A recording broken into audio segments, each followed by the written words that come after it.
Baik, Bismillahirrahmanirrahim. Assalamualaikum warahmatullahi wabarakatuh. Selamat malam Bapak Ibu guru hebat seluruh Indonesia. Selamat malam Pak Guru. Malam ini di malam ketiga kita akan melakukan masih nge-Zoom pembimbingan teknis 32 jam pelajaran, penyusunan perencanaan, implementasi dan evaluasi kegiatan kokurikuler pada jenjang TK, SD, MI, SMP, MTS, SMA, MA, dan SMK yang akan dibawakan oleh pemateri hebat kita, Bapak Bambang Setiawan, fasilitator pembelajaran mendalam. Dia juga guru di SMK Pertanian di Kota Bima. Untuk mengefisienkan waktu, saya kasih ke Pak Muklis aja deh ya di Takalar. Silakan Pak Muklis. Baik, Assalamualaikum warahmatullahi wabarakatuh. Selamat malam, salam sejahtera bagi kita semua. Semoga kita senantiasa dalam sehat walafiat. Kita bersyukur malam ini Pak Guru, Bapak Bambang Setiawan hadir kembali di room menyapa kita dalam rangkaian hari ketiga, hari terakhir Bapak Ibu ya, hari terakhir Zoom kita. Selanjutnya seperti biasa di kegiatan kami akan ada pembimbingan sampai tanggal 10 November Pak Guru di grup. Tugasnya kemarin sudah diserempet Pak Guru ya. Ada nanti mungkin sebentar kita jelaskan kembali. Malam ini Bapak Ibu sekalian, kita masuk di hari ketiga, hari pertama kita bahas tentang pemahaman bersama bagaimana sebenarnya itu kokurikuler. Kemudian di hari kedua, tadi malam ya Pak Guru ya, kita sempat diskusi di awal. Kemudian kita membahas bagaimana membuat perencanaan kokurikuler. Malam ini Bapak Ibu sekalian, kita masuk di materi yang mungkin menarik karena baru Bapak Ibu, mungkin dari peralihan kurikulum merdeka ke kurikulum nasional, ada P5 menjadi co-curricular. Kita pasti penasaran Bapak Ibu, termasuk saya pribadi penasaran bagaimana penilaian di co-curricular ini dan erat kaitannya dengan rapot di tahun pelajaran semester ganjil ini Pak Guru ya. Ya, ya. Baik, Bapak Ibu sekalian, izinkan kami memulai acara. Bapak Ibu mohon tidak memotong-motong dulu Pak Guru supaya rekamannya utuh Bapak Ibu. Setelah itu kita akan buka sesi tanya jawab. Baik, untuk tidak membuang waktu, dari Kota Takalar saya over ke Kota Bima. Silakan Pak Guru. Baik Bapak Ibu sekalian, Assalamualaikum warahmatullahi wabarakatuh. Waalaikumsalam warahmatullahi wabarakatuh. Yang belum sempat menyiapkan suplemennya, kopinya, bolehlah diseduh dulu. Yang sudah mungkin perlu cemilan, boleh. Dan sesi terakhir ini menjadi sesi pamungkas di tatap maya kita. Namun bukan berarti pertemuan kita berakhir sampai di sini. Grup yang sudah terbentuk ini akan menjadi grup tempat kita berdiskusi terkait dengan aktivitas kita sebagai guru dalam melaksanakan kapasitas sebagai membersamai murid di kegiatan kokurikuler. Baik Bapak dan Ibu, sebelum kegiatan kita lanjutkan, sedikit kita mau refleksi yang kemarin, dan kebetulan lumayan nih banyak juga yang bertanya di grup, khususnya terkait dengan kapasitas dari seorang koordinator dan juga kapasitas seorang fasilitator. Jadi ini sekedar pengetahuan aja Bapak dan Ibu bahwa koordinator project atau kalau di tugas tambahannya disebut sebagai koordinator pembelajaran project. Nah, itu adalah koordinator kokurikuler. Nah, bagi Bapak dan Ibu untuk koordinator kokurikuler ini tidak menjadi keharusan Bapak dan Ibu harus menjadi koordinator. Mengapa? Karena koordinator adalah tugas tambahan, otomatis tugas tambahan itu orang-orang yang ditunjuk khusus oleh kepala sekolah. Nah, di samping itu Bapak dan Ibu, tugas tambahan bagi seorang guru berdasarkan beban mengajar guru itu maksimal 6 jam selain tugas tambahan atau tugas tambahan yang melekat pada jabatan yang memiliki konversi 12 jam. Jadi jika Bapak dan Ibu sudah terpenuhi 6 jam tugas tambahan itu, maka tanpa harus menjadi pembimbing koordinator kokurikuler pun tidak masalah karena sudah terpenuhi. Tetapi kalau memang Bapak dan Ibu bersedia, ya insya Allah akan menjadi amal jariah Bapak dan Ibu dalam membersamai murid. Semakin sering kita membersamai murid, insya Allah kita menjadi sosok yang selalu berada di ruang pikiran dan lubuk hati siswa kita, hingga setelah mereka tidak menjadi siswa lagi, itu semua menjadi prasasti yang tersimpan dan tertanam di hati sanubari siswa kita. Nah, Bapak dan Ibu sekalian, terkait dengan tugas koordinator ini, kemarin sempat saya perhatikan juga di grup ada yang bertanda tanya, koordinator dapat konversi 2 JP, sementara fasilitator tidak. Pertanyaan terbesarnya, kok begitu ya? Enak ya jadi koordinator. Nah, sebenarnya di fasilitator itu dia punya kapasitas juga, tapi kapasitasnya bukan untuk jamnya, namun kapasitas sebagai sebagai guru yang memberi kewenangan untuk memberikan nilai pada siswa. Nah, seiring dengan itu semua Bapak Ibu, mari kita sama-sama membahas terkait dengan bagaimana penilaian pada kegiatan kokurikuler ini. Izinkan Bapak dan Ibu, saya membagi slide. Bapak dan Ibu, ini hari ketiga, setiap paparan yang kita bahas di hari pertama, kedua, dan ketiga, itu sudah saya simpan semua di drive yang link materinya sudah dibagikan oleh Bumi. Nah, demikian juga contoh-contoh yang kemarin kita sudah ada contoh terkait dengan modul ajarnya atau RPPPM-nya. Nah, demikian juga nanti contoh yang kita akan ulas di sesi kali ini terkait dengan rubrik penilaian DPL-nya, itu juga sudah saya simpan di drive tersebut. Baik Bapak dan Ibu, mari kita mulai saja untuk mengupas habis terkait dengan asesmen di kita kali ini. Baik Bapak dan Ibu, mudah-mudahan sudah terlihat. Tidak, Pak Mak. Ya, kegiatan kita, topik kita kali ini membahas terkait dengan asesmen. Untuk asesmen ini Bapak dan Ibu, ada beberapa hal yang perlu kita ulas. Tidak banyak slide-nya Bapak dan Ibu. Insya Allah nanti sesi waktu banyak justru kita gunakan untuk berdiskusi. Nah, pertama ini refleksi aja Bapak dan Ibu terkait dengan asesmen itu. Nah, asesmen itu memiliki 3 sifat. Yang pertama itu harus berkeadilan, artinya dengan asesmen itu dibuat untuk bisa membedakan mana yang punya kompetensi lebih, mana yang kurang. Kemudian dengan asesmen juga tidak adanya berat sebelah satu dengan yang lain, namun semua dipandang sama bukan berarti setara, namun sama di sini diartikan sesuai dengan kebutuhan dan kapasitas peserta didik itu sendiri. Nah, yang kedua, sifat dari asesmen itu edukatif, artinya setiap capaian itu, setiap hasil dari sebuah asesmen itu memiliki nilai-nilai pembelajaran.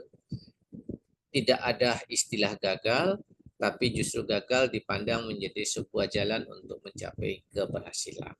Saya sering mengatakan berhasilnya seseorang itu oleh Allah disiapkan dengan 2 jalan. Jalan yang pertama adalah jalan yang memang Allah siapkan dengan jalan lurus menuju ke kebenaran yang baik. Artinya benar-benar dituntun dengan jalan yang lurus. Namun ada juga kebenaran atau hal baik itu didapat justru setelah kita melewati jalan yang salah. Nah, makanya kegagalan itu sekarang kita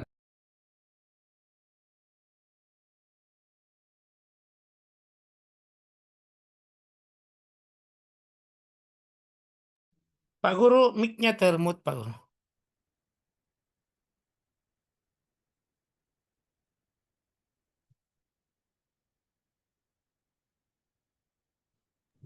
Oke. Nah, baik Bapak dan Ibu, kita lanjut. Nah, setelah sifat yang kedua edukatif, sifat yang ketiga dari asesmen ini adalah objektif. Objektif. Apa itu? Penilaian didasarkan pada informasi yang faktual sesuai dengan capaian yang diperoleh oleh peserta didik kita. Jadi kita tidak lagi bisa memandang hal-hal yang bersifat subjektif, apa itu kedekatan, apa itu karena satu dan lain, karena emosi, karena karena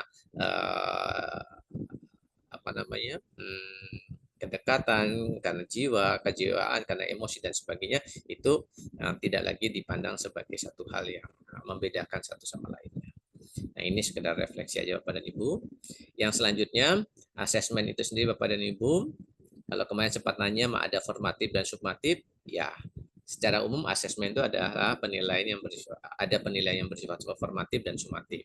Sumatif itu kecenderungannya ada di akhir. Karena dengan forma sumatif itu sifatnya untuk mengambil sebuah keputusan kalau sumatif.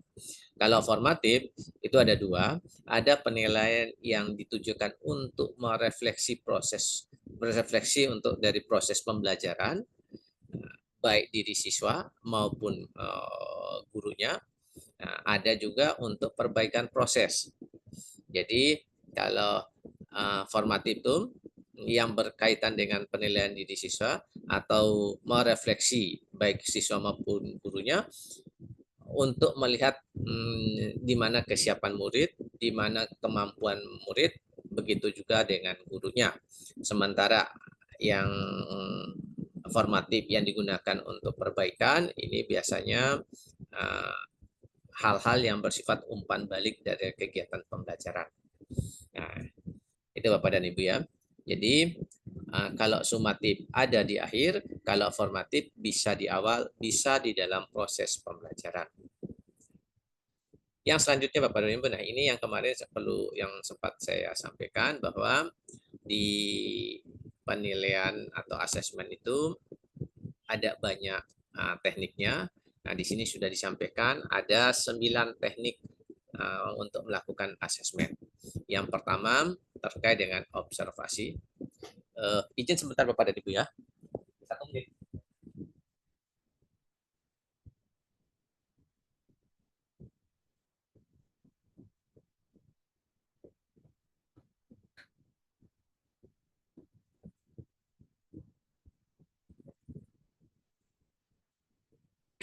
Oke, kita lanjut Bapak dan Ibu.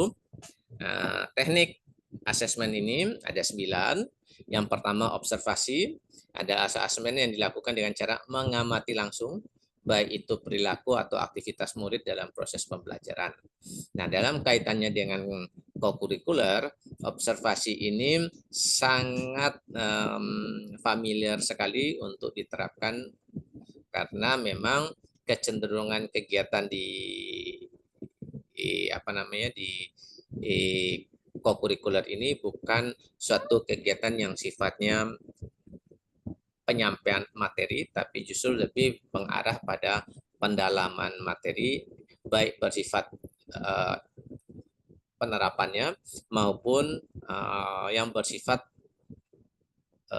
menjawab tantangan terhadap sesuatu hal yang baru. Nah, kemudian ada kinerja. Kinerja itu menilai kemampuan murid melakukan sesuatu tugas ataupun aktivitas. Biasanya ini terkait dengan keterampilan proses. Jadi bagi Bapak dan Ibu yang melakukan kegiatan proyek, kinerja juga ini sangat sering bisa kita munculkan di kegiatan proyek. Karena memang salah satu implementasi proyek itu bisa dalam bentuk praktek. Karena praktek lebih pada keterampilan berproses, maka cenderungnya kinerja bisa kita gunakan. Yang selanjutnya adalah bentuk penilaian diri. Nah, penilaian diri ini murid menilai pekerjaan atau performa temannya. Jadi dari diri ini artinya lebih dari sesama temannya, sesama rekan sejawatnya. Nah, itu tentunya menggunakan satu rubrik. Nah, di sini tantangan terbesar bagi Bapak dan Ibu yang ingin membuat penilaian diri, maka yang paling kuat adalah rubrik. Jangan sampai isi rubrik itu justru akhirnya mengarah pada ruang-ruang pergibahan bagi muridnya terhadap teman yang lainnya. Nah, kemudian project. Project adalah asesmen terhadap serangkaian aktivitas terencana yang menghasilkan produk tertentu. Nah, di sini juga sangat erat dengan kegiatan kita di co-curricular karena memang co-curricular yang kegiatan co-curricular ini diarahkan pada pembelajaran berbasis project, dan salah satu pembelajaran berbasis project itu siswa dalam serangkaian pembelajarannya mampu menghasilkan sebuah produk tertentu. Kemudian tes tertulis ini sudah biasa Bapak dan Ibu. Kemudian tes lisan sudah biasa. Ada penilaian antar teman. Kalau penilaian diri terkait dengan pekerjaan dan performan, kalau penilaian antar teman justru mengevaluasi hasil pembelajaran yang dilakukan oleh teman. Hasilnya, bukan pada performannya, cenderung pada hasilnya. Nah, kemudian tes lisan sudah biasa, penugasan biasa, portofolio itu adalah kumpulan dokumen atau karya murid yang menunjukkan perkembangan belajar dalam kurun waktu tertentu. Jadi Bapak dan Ibu yang menggunakan proyek panjang ini bisa dilakukan juga dalam bentuk portofolio.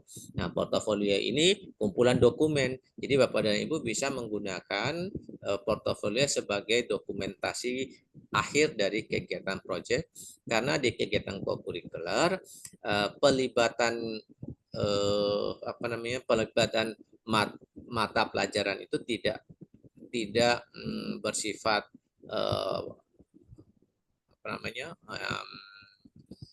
tidak bersifat tunggal, tapi justru merupakan kolaborasi dari beberapa mata pelajaran, sehingga tagihan dari mata pelajaran yang difasilitasi oleh gurunya itu berbeda-beda, dan kalau terkumpul dalam satu dokumen kita bisa membentuk dalam penilaian berbasis portofolio.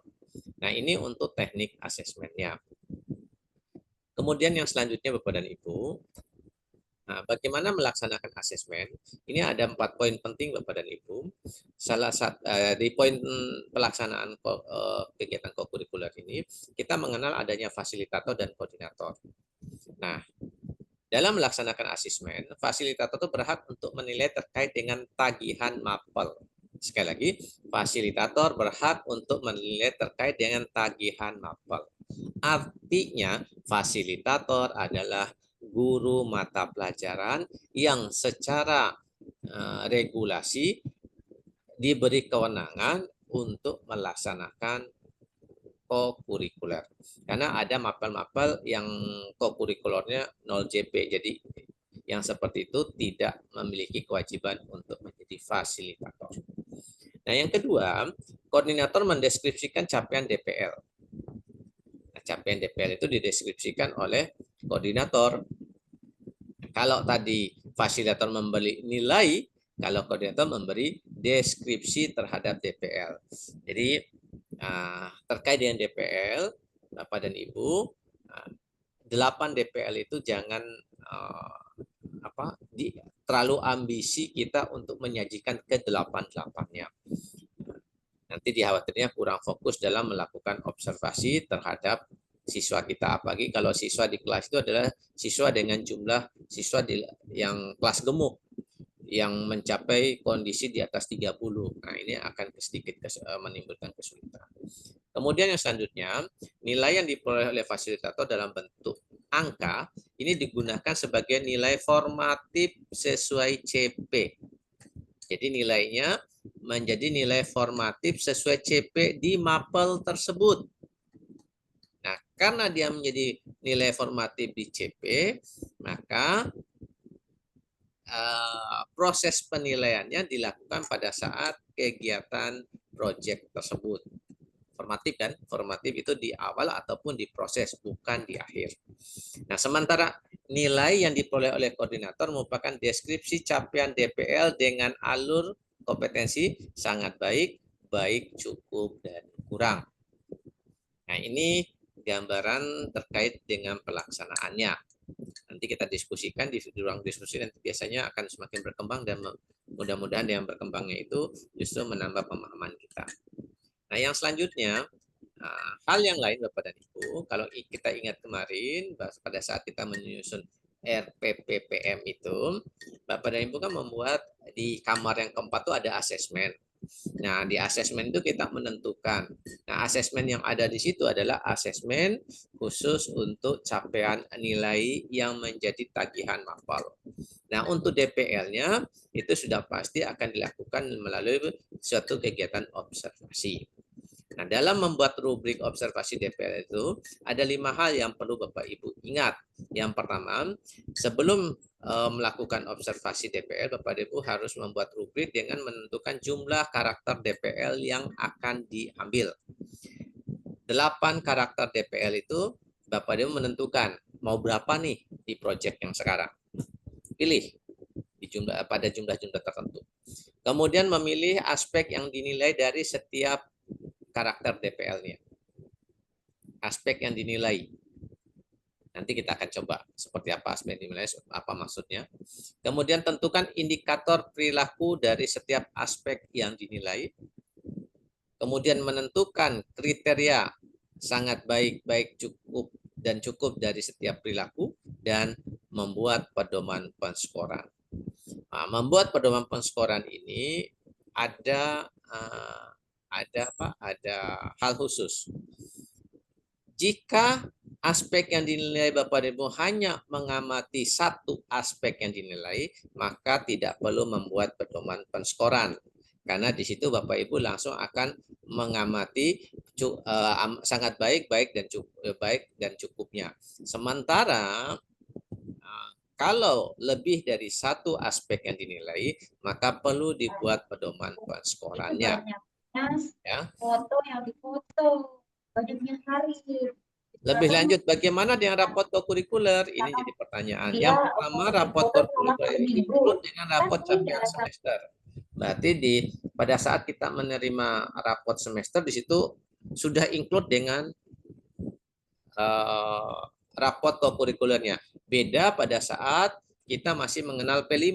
P5 punya raport tersendiri yang beda dengan capaian mata pelajaran di setiap semesternya. Nah, di raport kokurikuler ini itu sudah langsung bergabung dalam satu sajian raport. Jadi kalau Bapak Ibu ingat raport siswa itu, pertama kan ada identitas, kemudian ada nilai, kemudian ada catatan, kemudian ada beberapa kegiatan ekstrakurikulernya. Nah, biasanya ada kegiatan ekstrakurikuler diisi gitu. Nah, di raport yang sekarang, raport yang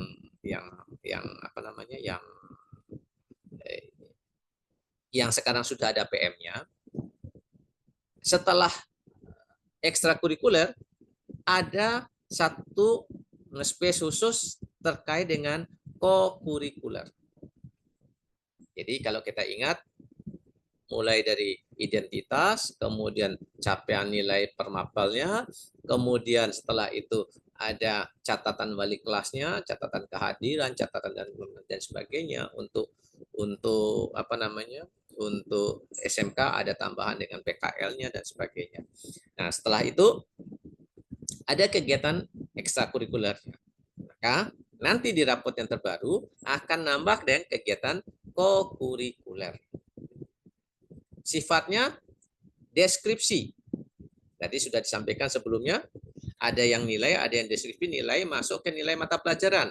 Sementara yang deskripsinya menjadi deskripsi dari kokurikuler terkait dengan DPL-nya.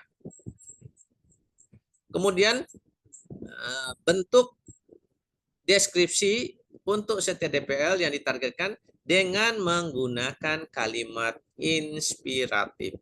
Jadi kalau kalimatnya kalimat inspiratif lebih pada bagaimana memotivasi dan membangun kepercayaan diri anak berdasarkan apa yang sudah dicapainya. Yang bagus tidak menjadi sombong, yang kurang malah dia termotivasi. Nah, yang kemudian yang perlu diingat juga, makin banyak target DPL yang diharapkan, maka konsekuensinya makin banyak deskripsi yang harus Bapak Ibu siapkan. Bisa dibayangkan kalau DPL-nya 8, maka satu anak ada 8 deskripsi. Itu Bapak dan Ibu. Nah, sekarang ini contoh kalimat deskripsinya Bapak dan Ibu. Ananda Putra, Jadi diusahakan menyebutkan nama siswanya. Sudah baik. Tadi kita punya kriteria sangat baik, baik, cukup dan kurang. Nah, ini disampaikan. Ananda Putra sudah baik dalam penalaran kritis. Penalaran kritis itu DPL-nya Bapak dan Ibu. Saat mencari solusi terhadap permasalahan terkait lingkungan. Mencari solusi. Nah, itu menjadi aspek yang dinilai. Jadi karakter penalaran kritisnya, kemudian aspek yang dinilainya adalah mencari solusi, kemudian mengkomunikasikan gagasan.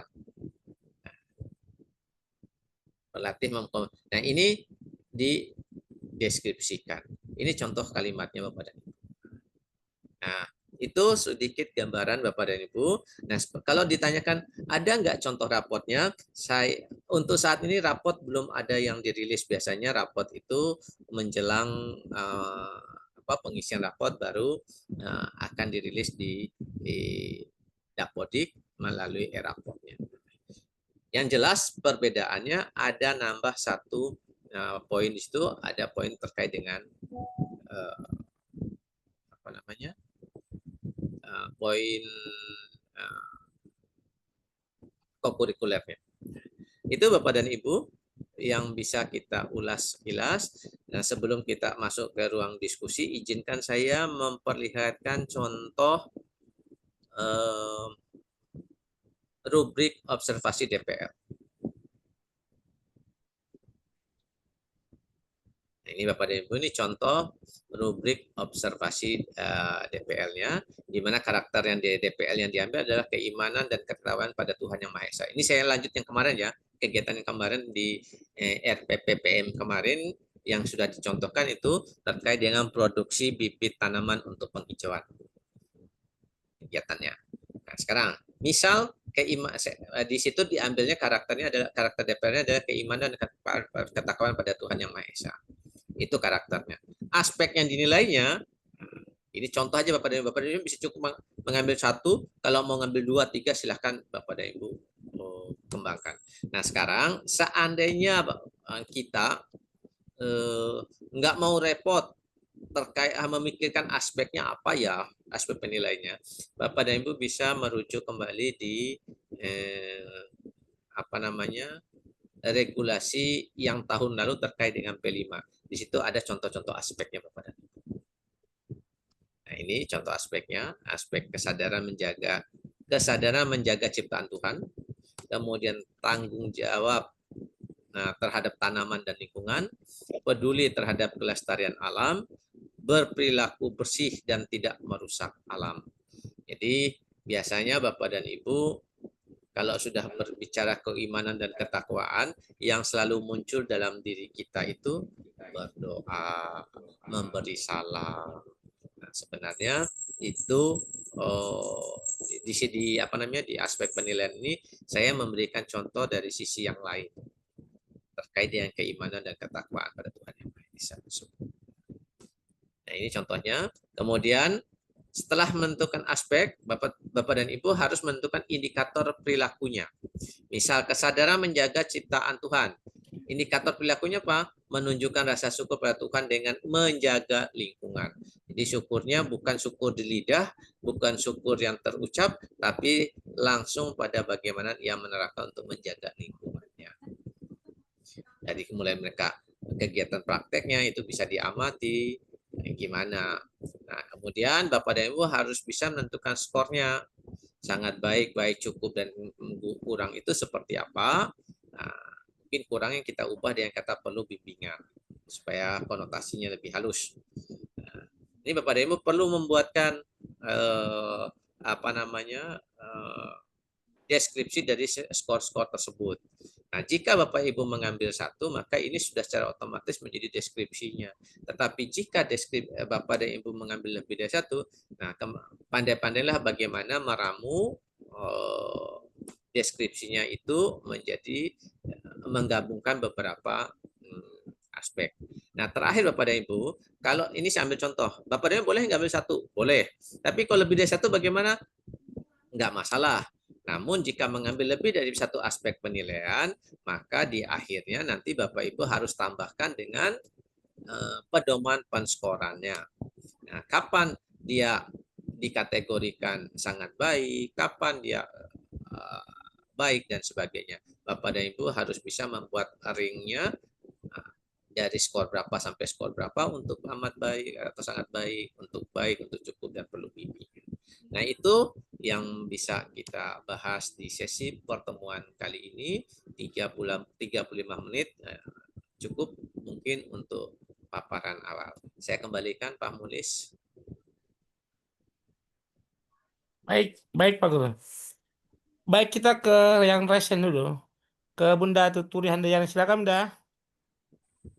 Ya, terima kasih atas waktunya. Ya, terima kasih. Suara saya bisa didengar, Pak Guru? Alhamdulillah kedengaran Bu. Oh ya, baik. Terima kasih atas penjelasannya. Ada beberapa hal yang ingin saya tanyakan, Pak Guru. Yang pertama, untuk apa namanya penilaian ya tadi ya, penilaian itu terkait dengan DPL. Yang pertama ya, DPL. DPL yang 8 itu berarti kalau kita mau melihat indikator dari masing-masing DPL itu ada panduannya Mbak, Pak, itu kan ya, atau kita ngarang sendiri gitu ya. Yang pertama, indikator DPL, kemudian tadi yang di matrik itu ada aspek dan indikator perilaku. Lah itu juga apakah ada panduannya atau kita sesuai dengan apa yang akan kita nilai gitu ya. Artinya kita mengarang sendiri gitu ya, Pak ya. Yang pertama.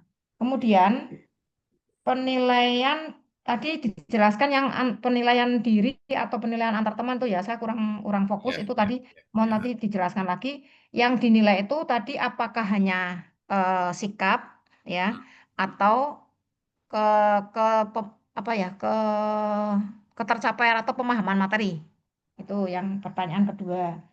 Kemudian mohon dijelaskan kembali tadi hanya sebagian besar saja di situ tidak tertulis, tidak diuraikan, yaitu tentang karakter DPL yang apa saja yang akan kita susun. Tadi saya nulisnya terlambat, Pak. Di antaranya kan pedoman penskoran atau apa tadi ya. Terus Ya. Yang cukup baik itu loh. Itu juga langkah-langkahnya dari apa saja yang perlu kami lakukan tuh, Pak. Kemudian satu lagi, ini masih terkait dengan yang kemarin untuk kokurikuler kan memakai model PJBL Pak ya. Ya. Tapi kalau yang RPPPM-nya kan tidak harus itu Pak ya. Artinya kan ada model-model yang lain yang pernah Bapak sampaikan itu ya. Karena kan ada yang ikut BIMTEK tuh kalau PM Ya. pakai PBL Bu gitu ya nggak mesti toh saya bilang gitu. Nih itu Pak, itu sementara itu dulu. Terima kasih Pak. Oke, saya mulai dari yang akhir ya. Nanti kalau Ya. saya lupa-lupa nanti ingat. Pak Mulis, saya langsung Pak Mulis ya. Silakan Pak Ya. Guru. Nah, terkait dengan RPPPM, kita sekarang pendekatannya pendekatan pembelajaran mendalam.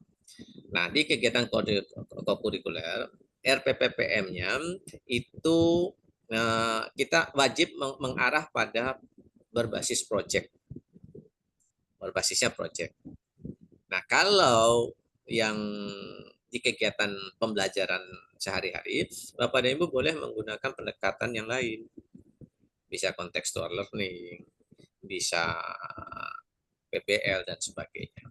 Tetapi untuk yang sekarang, untuk yang apa namanya, yang kokurikuler ini itu mengarah pada project. Sebenarnya di buku sakunya kokurikuler tidak dikatakan mengarah ke project. Tetapi kalau kita melihat di beban kerja guru,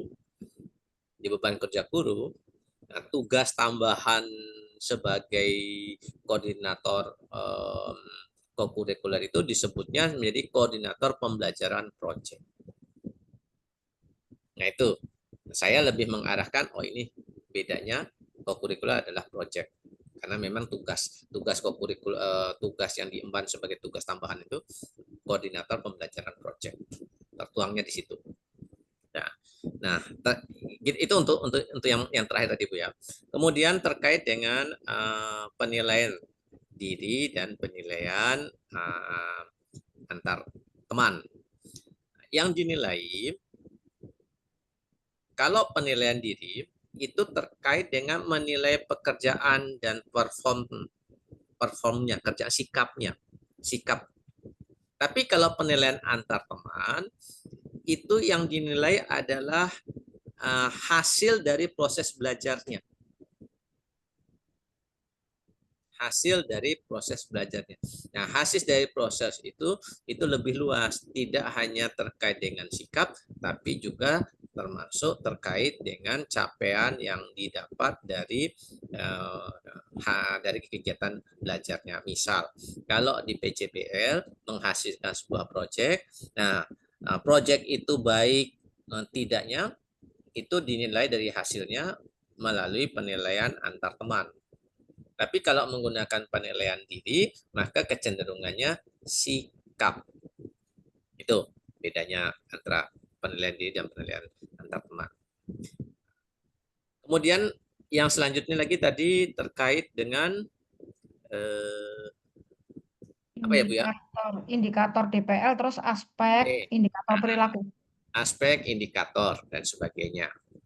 Nah, sebenarnya terkait dengan aspek, kemudian indikator, ini kita sudah dilatih pada saat di P5.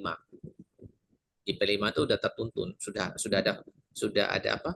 Indikatornya itu sudah ada di P5. Jadi kalau kita mau menggunakan ini sah, boleh kita menggunakan yang ada di P5. Tapi kalau kita punya argumen lain untuk memunculkan indikator yang lain, mungkin pada saat P5 terlalu abstrak sehingga kita susah membedakan antara capaian yang satu, indikator yang satu dengan indikator yang lainnya. Maka kita bisa membuat lebih sederhana, lebih mudah dipahami, tetapi itu bukan atas dasar pemikiran kita sendiri. Harus atas walaupun dasarnya di kita, idenya di kita, tapi harus disepahamkan dulu dengan tim kita, yaitu teman-teman fasilitator dan koordinator. Itu terkait dengan indikator. Berarti untuk DPL itu indikatornya nanti kita di buku saku enggak ada ya Pak ya? Nggak ada. Nggak ada. Menjabarkan sendiri ya? Iya. Tapi kalau mau gampangnya bisa kita menggunakan yang waktu P5 kemarin. Iya. Nah, di P5 itu ada Bu. Di edaran apa kepala apa namanya Pak BSKP apa Pak? BSKP. Nah, di edaran BSKP itu ada. Oke. Itu mungkin Bu ya. Ya, tadi yang ini belum karakter DPL itu urut-urutannya sampai ke penskoran itu apa saja tadi mau diulangi? Gitu ya. Yang karakter tadi ya. Iya. Di karakter DPL. Iya. Itu ada di contoh yang saya berikan kepada Ibu, karakter DPL itu. Jadi kalau kita karakter DPL itu sebenarnya ada yang 7 itu Bapak dan Ibu. Ya apa yang 8 itu? 8 karakter DPL itu. Mulai keimanan, ketakwaan pada Tuhan Yang Maha Esa, kemudian kewargaan, kemudian kemandirian, bernalar kritis, kemudian kesehatan. Itu karakter-karakternya. Ada 8. Ya, maksudnya untuk sampai ke penskoran tadinya kan membuat apa-apa, terus yang terakhir pedoman penskoran gitu loh Pak tadi itu. Oh gitu. Oke. Jadi kita tadi membuat rubrik untuk observasi DPL itu mulai pertama kan menentukan jumlah karakternya. Dari yang 8 itu kita mau pilih berapa banyak. Ya.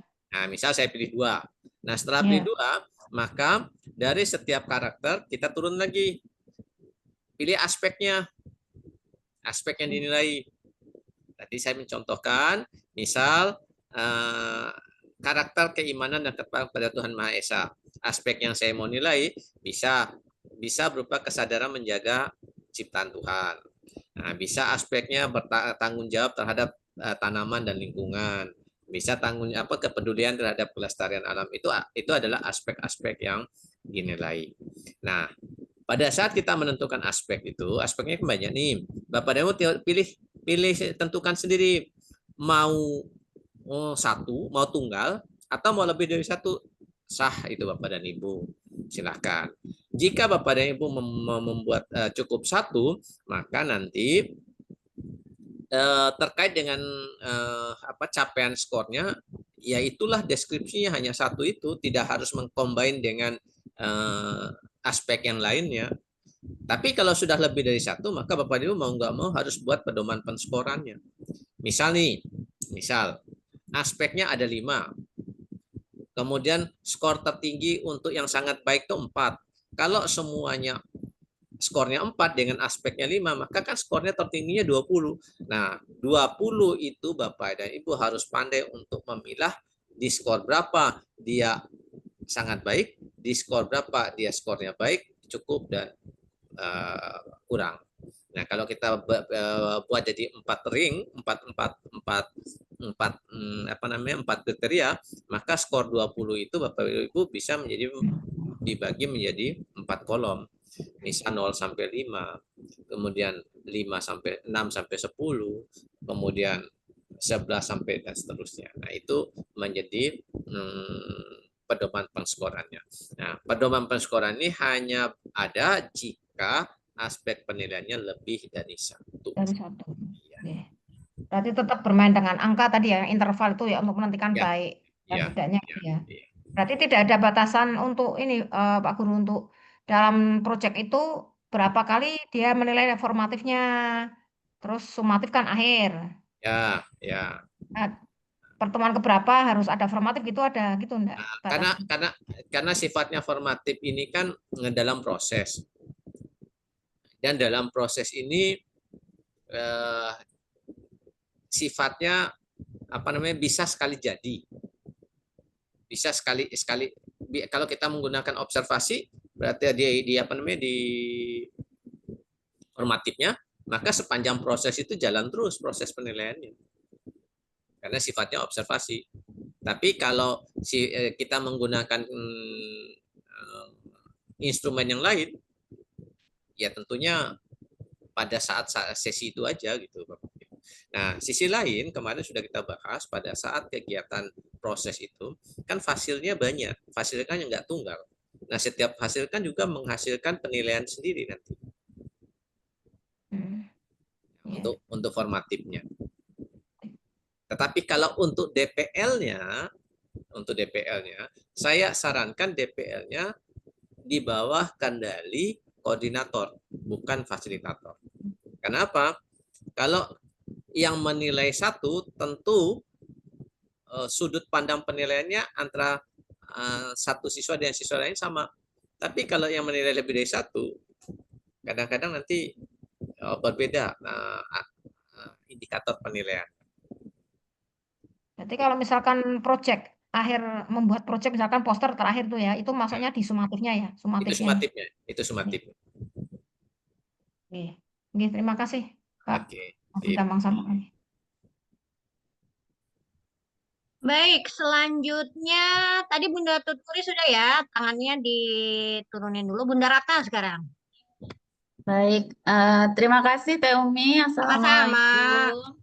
Waalaikumsalam. Ya, izin bertanya ini Pak Guru terkait nyambung sih dengan pertanyaan Ibu Tuti sebelumnya tentang DPL itu tadi kan saya dapat edaran dari surat edaran BSKP 058/HKR 2025. Di situ tertera hampir sama seperti ketika P5 tahun lalu. Ya. Gitu ya kan Pak. Jadi yang mau saya tanya, cara menyusunnya itu apakah sama caranya dengan waktu P5 sebelumnya? Karena kan di situ ada kolom dimensi, subdimensi, kemudian ada berkembang, cakap, dan mahir. Ya, ya. Nah, itu kan berarti dipilih sesuai dengan kondisi sekolah gitu ya Pak Guru ya? Ya, ya. Nah, tuh. Yang kedua yang mau saya tanya, di slide di pelaksanaan asesmen tadi, Pak Guru kan ada menjelaskan di sini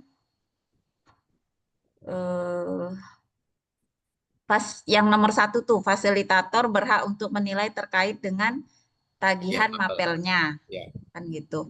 Nah, ini apakah untuk kegiatan yang lintas disiplin ilmu atau yang G7KI-nya gitu, Pak Guru? Iya, oke. Nah, sama yang pertama tadi tolong bisa dijelaskan ulang lagi karena waktu tahun lalu juga belum mapan itu cara menyusun ininya, Pak Guru. Oke. Baik. Terima kasih, Pak Guru. Yang terakhir dulu dah. Terkait dengan pelaksanaan asesmen, fasilitator berhak untuk menilai terkait dengan tagihan mapel. Apakah berlaku untuk lintas mapel? Kembali lagi.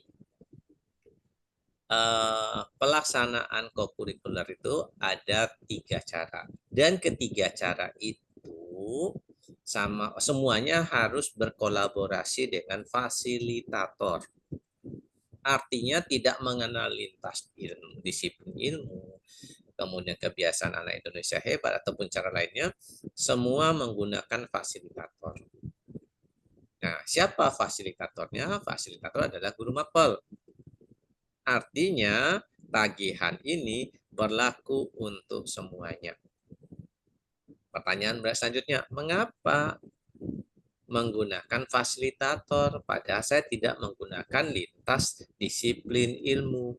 Ingat, yang punya kewenangan memberi nilai adalah fasilitator. Karena nilai itu akan include pada mata pelajaran. Sementara kalau koordinator, tidak semua koordinator memegang mata pelajaran di kelas tersebut. Itu dia. Tadi yang pertama terkait dengan dimensi sesuai dengan edaran PSKP itu. Nah, sekarang begini, itu sama dengan tahun kemarin itu sifatnya memilih, Bu. Jadi misal kita ambil elemennya atau kalau di sini karakter DPL-nya itu misalkan beriman dan bertakwa pada Tuhan Yang Maha Esa. Nah, setelah itu turun. Sub elemennya apa? Dimensinya apa? Nah, ini yang terkadang merepotkan kita. Kenapa merepotkan? Terlalu banyak turunannya sementara hasil tagihan akhirnya nanti itu hanya deskripsi biasanya terkait ekonomis dengan jenengan apa yang itu menjadi karakter tersebut. Jadi kalau saya sarankan diminimaliskan aja, tidak perlu harus turun sampai ke bawah. Karena apa? Yang penting Bapak dan Ibu sudah bisa menerjemahkan dalam deskripsinya, karena DPL nanti deskripsi Bapak dan Ibu. DPL-nya nanti deskripsi. Nah, kalau selama itu sudah bisa Bapak dan Ibu menerjemahkan dalam deskripsinya, aman. Karena kalau Bapak dan Ibu sudah memilah banyak, itu sebenarnya sama di edaran itu. Kita memilih. Jadi elemen, sub elemen itu kita memilih. Kalau ambil sub elemen yang ini berarti sub elemen 1A umpamanya, ya udah nanti elemennya elemen 1 yang dipakai. Deskripsinya deskripsi dari elemen 1 dengan sub elemennya. Nah, saya membahasakannya di sini itu sebagai aspek yang dinilai. Itu mungkin Bu ya. Jadi polanya sama saja dengan yang kemarin. Saya menyebutnya dengan aspek yang dinilai itu dari dimensi, elemen, dan sub elemen. Itu maksudnya gitu. Kalau di P5 dulu tuh bahkan ada yang elemen tidak punya sub elemen. Ada beberapa. Jadi dia langsung saja. Iya. Cuman ya izin ini Pak Guru kan yang di Beskap yang terbaru ini yang 2025 ini memang dia subdimensi ya, bukan subelemen di sini, subdimensi, tapi dia tidak ada turunannya lagi. Jadi misalnya kayak dimensi 1 itu kan beriman dan bertakwa itu subdimensinya hanya 3, hubungan dengan Tuhan Yang Maha Esa, hubungan dengan sesama manusia, dan hubungan dengan lingkungan alam. Nah, kalau di P5 dulu kan dia setiap subelemen itu ada lagi turunannya kan gitu kan. Kalau yang ini saya lihat lebih sederhana, tapi kita langsung memilih di fase yang bukan di fase ya, di berkembang atau cakap atau mahir gitu, Pak Guru. Cuman cara kerja penyusunannya itu hampir sama gitu ya Pak Guru ya? Ya, hampir sama ya. Hampir sama. Ya, jadi maksud saya begini Bu. Tadi misalnya kita ambil ya apa namanya sub sub sub elemennya itu, subdimensi. subdimensinya itu terkait dengan apa terhadap alam tadi ya. Ya. Nah, dalam berperilaku terhadap alam itu kan banyak bentuknya. Nah, itulah yang kita wujudkan menjadi aspek yang dinilainya. Jadi supaya tidak terlalu banyak yang perlu diobservasi oleh si orang guru, maka cukup kita membuat beberapa kriteria lagi yang lebih spesifik. Itu diperbolehkan untuk mempermudah, membatasi supaya ruang lingkupnya nggak terlalu luas. Jadi beriman itu kan Bu, ada 3 yang Bu sebutkan? Ya. Ya, apa saja yang pertama? Hubungan dengan Tuhan Yang Maha Esa, dengan sesama manusia, dan dengan lingkungan alam. Nah, sekarang kita ambil hubungan dengan alam. Kalau kita mau menerjemahkan hubungan dengan alam itu kan banyak jenisnya. Iya. Banyak bentuknya. Bentuk bangun kesadarannya, bentuk tanggung jawabnya, bentuk kepeduliannya. Kalau tanggung jawab dengan kepeduliannya itu lebih pada empatinya. Kemudian perilakunya. Itu kan bisa masuk semua Bapak Bu ya. Nah, hal-hal semacam ini yang saya maksud dengan aspek penilaian itu. Jadi kita menspesifikkan lagi supaya tidak terlalu luas dari dimensi tadi. Terus kan Pak Guru boleh nggak, kan minimal itu kita memilih 2 dimensi tuh, ya kan? Minimal Satu ya juga kan, boleh Bu. Ya. Kalau untuk project boleh 1 juga. Boleh 1. Misalnya boleh. kalau 2 nih, misalnya kalau 2 dimensi. Ya. Dimensi beriman dengan komunikasi misalnya kan. Ya. Boleh nggak di dimensi beriman itu kita pilihnya udah di tahap yang misalnya tahap berkembang, tahap cakap misalnya kan. Tapi di dimensi komunikasi kita pilihnya tahap yang berkembang. Boleh nggak berbeda Boleh. Atau harus sama? Boleh. Oh, boleh. Karena nanti pada saat membuat deskripsinya di raportnya itu terpisah, dia nggak bersatu di situ. Ada 2 deskripsi nanti. Oh, jadi boleh beda ya Pak Guru ya? Boleh. Nanti ada 2 deskripsi akhirnya Bu. Nanti ada Mbak Ibu membuat deskripsi terkait dengan berimannya dan deskripsi terkait dengan komunikasinya. Nah, itu yang saya katakan, jangan terlalu banyak. Kalau nanti itu banyak sekali, lumayan banyak deskripsinya itu. Baik Pak Guru. Terima kasih Pak Guru. Oke, sip. Yuk.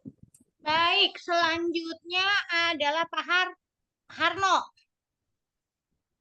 Harno. Yuhu, Pak Harno mana ya? Halo. Ya. Halo, Assalamualaikum. Waalaikumsalam. Selamat malam Pak Guru. Selamat malam. Mohon tanya nih. Kebetulan kan di sekolah saya Pak kan malah ini nanti di minggu ketiga bulan November itu sudah akan saya lakukan itu Pak untuk penilaian. Ya. Iya, karena kan sudah berjalan 4 minggu ya kan, targetnya 4 minggu. Nah, Ya. saya ingin saya tanyakan Pak Guru ya, yang pertama ini untuk skala penilaian ini saya masih mengacu ke P5 ya, yang antara lain yang pertama adalah mulai berkembang, yang kedua sudah berkembang, yang ketiga berkembang sesuai harapan, yang keempat sangat berkembang. Nah, yang saya tanyakan, nanti kan rencana saya kan ini Pak Guru nanti akan, ini kan saya ngambil 6 subtema yang nanti masing-masing akan saya kelompokkan, misalkan subtema 1 kelompok 1 kelas, subtema 2 1 kelas. Jadi nanti masing-masing itu dinilai oleh kan bagaimana seandainya ya, atau mungkin ini masih terjadi ya, di antara pas misalkan yang 1 belum, anggaplah mulai berkembang, yang kedua mungkin sudah berkembang seharapan, nanti hasil akhirnya seperti apa? Apakah di rata-rata atau anak harus perbaikan? Karena kemarin kan Pak Guru bilang kok ini kan melakukan pengayaan. Jadi kalau pengayaan katanya tidak ada remedial. Itu nanti bagaimana nilai pemberian nilai akhirnya untuk anak yang mungkin di antara dua fasilitas yang itu, yang satu mungkin nilainya skala 1, yang satu mungkin 3. Oke. Kalau yang standar rumusnya, kalau yang kemarin kan paling minimal adalah 3. Jadi berkembang sesuai harapan baru dinyatakan anak baru sudah mampu lah. Nah, untuk yang ini nanti bagaimana? Terus yang berikutnya untuk DPL itu apakah bisa diulang? Karena kan untuk kelas 1, 2, 3 kan nanti temanya berbeda-beda Pak Guru. Jadi misalkan sekarang untuk di kelas 1 temanya anggaplah mungkin berketuhanan. Bapak mau ke rumah ibu apa enggak? Misalkan tema 1, kelas 1, 2. Kelas 2-nya 3, tapi ada yang sama gitu. Kira-kira diperbolehkan atau harus berbeda? Atau harus 8 DPL itu harus lulus dalam 1 tahun? Itu apa hukumnya? Apa sifat semacam wajib atau sifatnya opsional? Sementara itu aja Pak Guru. Mohon pencerahannya. Ya. Assalamualaikum warahmatullahi wabarakatuh. Baik Bapak dan Ibu sekalian, terkait dengan nilai, perlu diingat bahwa proses penilaian di kokurikuler ini ada 2. Ada nilai berbentuk deskripsi, ada nilai berbentuk angka. Nilai berbentuk deskripsi itu nilai yang nilai dalam bentuk deskripsi itu nilai yang tergambar dari capaian DPL. DPL itu tidak punya angka. Karena tidak punya angka, maka DPL tidak mengenal remedial. DPL-nya. Nah, kalaupun dia belum berkembang, ya sudah nanti deskripsinya hanya menyatakan belum berkembang. Kalau belum berkembang. Nah, jadi dia tidak punya angka, dia nggak ada remedial. Nah, kemudian yang bentuknya nilai, yang bentuknya angka, yang dilakukan bentuk angka. Gimana kalau tidak tercapai? Apa perlu remedial nggak kalau angkanya kecil? Nggak perlu. Karena apa? Karena ini sifatnya penguatan dari materi yang didapatkan di kelasnya. Makanya dikaitkan dengan CP-nya. Artinya yang perlu diremedial itu yang ada di kelasnya, bukan di project. Project ini kan penguatan. Kalau penguatan kan bonusnya. Kalau dia sudah sesuai, sudah dapat di kelasnya itu, di pelajarannya itu sudah nilai cukup, ya udah. Kalau di situ kurang, maka situ bisa jadikan remedial. Gimana kalau itu kurang, kemudian bisa ditambah nggak dengan yang dari proyeknya? Selama CP-nya sama, bisa. Maka ini bisa menopang nilai kurang dari yang di kelasnya tadi. Itu mungkin terkait dengan nilainya. Nah, makanya tadi saya sarankan lebih bagus untuk DPL diberi kewenangan dari koordinator untuk melakukan penilaian.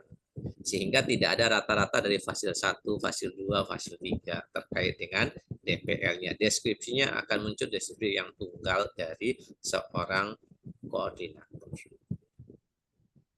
Apalagi koordinator sudah diberi kontribusi 2 JP itu. Ini sekedar saran dari saya supaya mudah dalam implementasinya. Dan yang fasilitator fokus untuk penilaian sesuai dengan target CP yang dikembangkan di proyek tersebut. Itu yang pertama.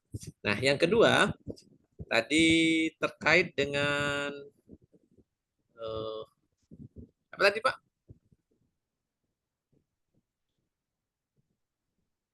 Yang kedua tadi? Umi sempat nyimak enggak? Ya. Yang kedua tadi apa tuh Pak? Bentar. Oh, terkait ini Pak, untuk DPL itu kan apa bisa berulang? Karena kan untuk masing-masing kelas kan temanya berbeda-beda. Ya, oke. Baik, terkait dengan DPL Bapak dan Ibu, boleh berulang untuk dimensinya. Tetapi tidak diperbolehkan diulang sebelum 8-nya muncul. Jadi tuntaskan dulu yang 8-nya, baru boleh diulang. Oh iya, iya. Ya, takutnya tidak berkecukupan waktu, 8-8-nya sudah terpenuhi dulu gitu. Iya. Itu mungkin Pak ya. Dan itu targetnya target lulusan. Kalau target lulusan kan berarti sampai si anak tamat. Iya, iya. Nah, itu tadi Terus saya ini Pak Guru, Hah? Mas ini lagi nih. Karena kan kebetulan kan saya kan ngajar di SMA Pak ya.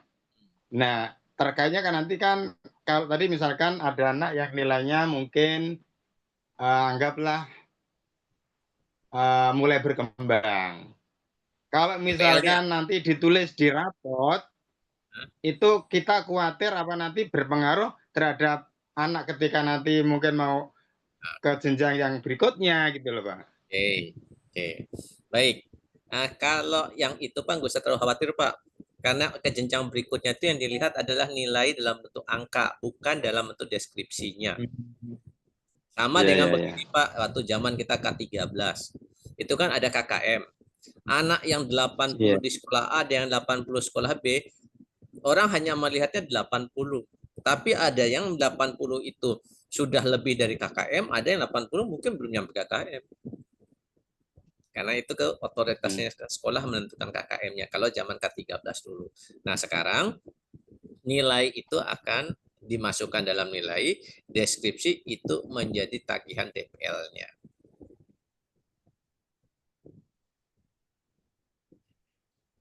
Oke, terima kasih Pak Guru sudah punya kasih. sedikit punya gambaran. Jadi begini Bapak ya, Bapak Ibu ya, terkait DPL ini.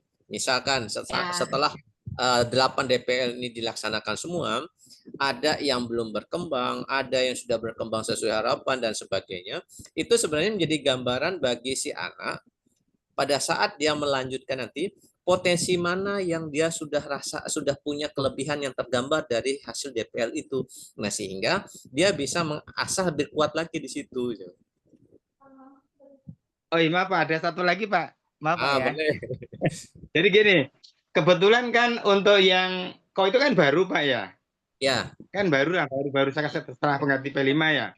Nah, untuk yang sekarang kelas 9 dan 2 kan baru mulai juga Pak. Sementara kan ada 8 DPL kan. Bagaimana untuk yang kelas 12 misalkan kan nggak mungkin dia akan tercapai untuk 8 DPL ya. Itu bagaimana solusinya? Itu nggak jadi kewajiban Pak. Karena memang waktunya nggak mencukupi kan. Iya.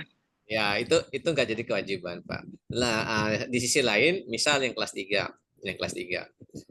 Kelas 3 di rapot kelas 3-nya dia sudah menggunakan DPL, tapi di rapot kelas 1 kelas 2-nya kan dia ada P5-nya kemarin. Ada rapot P5-nya. Deskripsi itu bisa dijadikan acuan juga.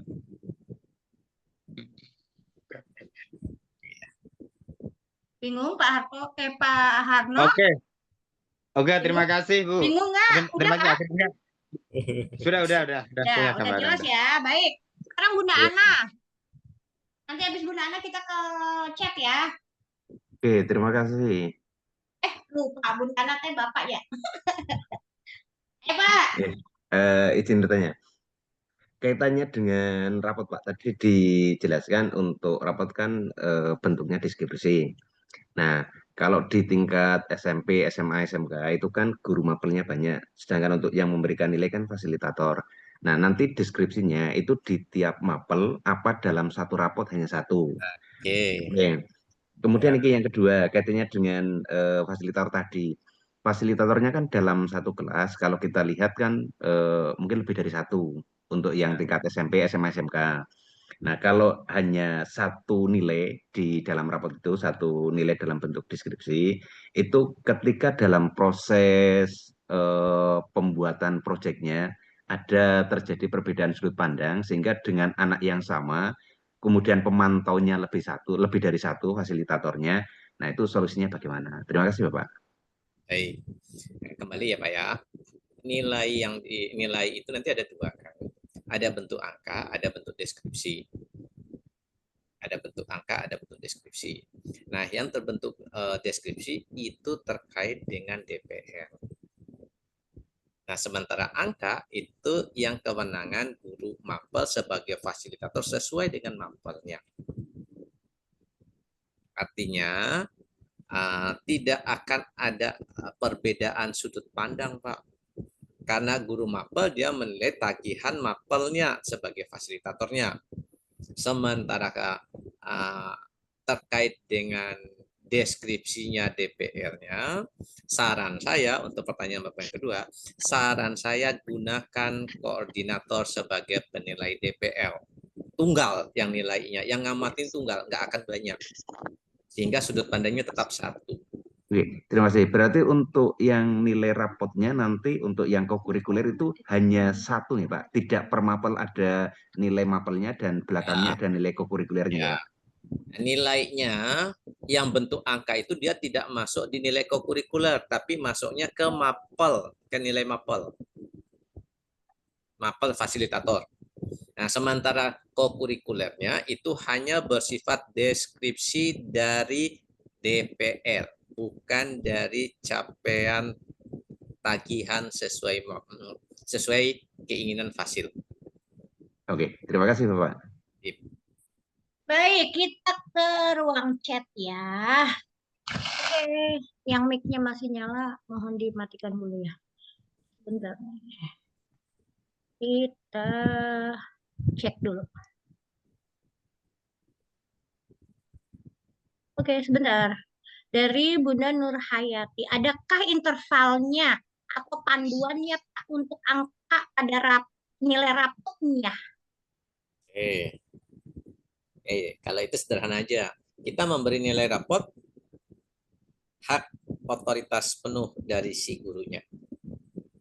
Tidak dibutuhkan panduan karena itu sudah menjadi perjanjian antara guru mapel dengan siswanya.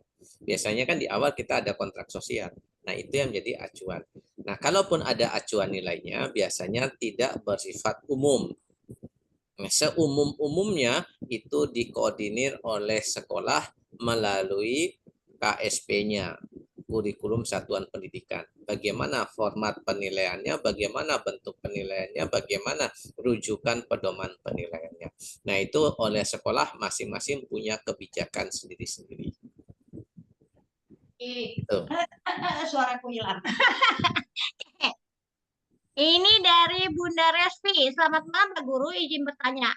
Apakah pelaksanaan kokurikuler ini wajib dilaksanakan oleh satuan pendidikan? Itu dulu. Pertanyaan wajib nggak? Nah, kalau nggak dilaksanakan nanti di rapot mau diisi apa deskripsi DPL-nya? Jadi wajib ya Bu, karena DPL-nya harus diisi. Begitu Pak Guru?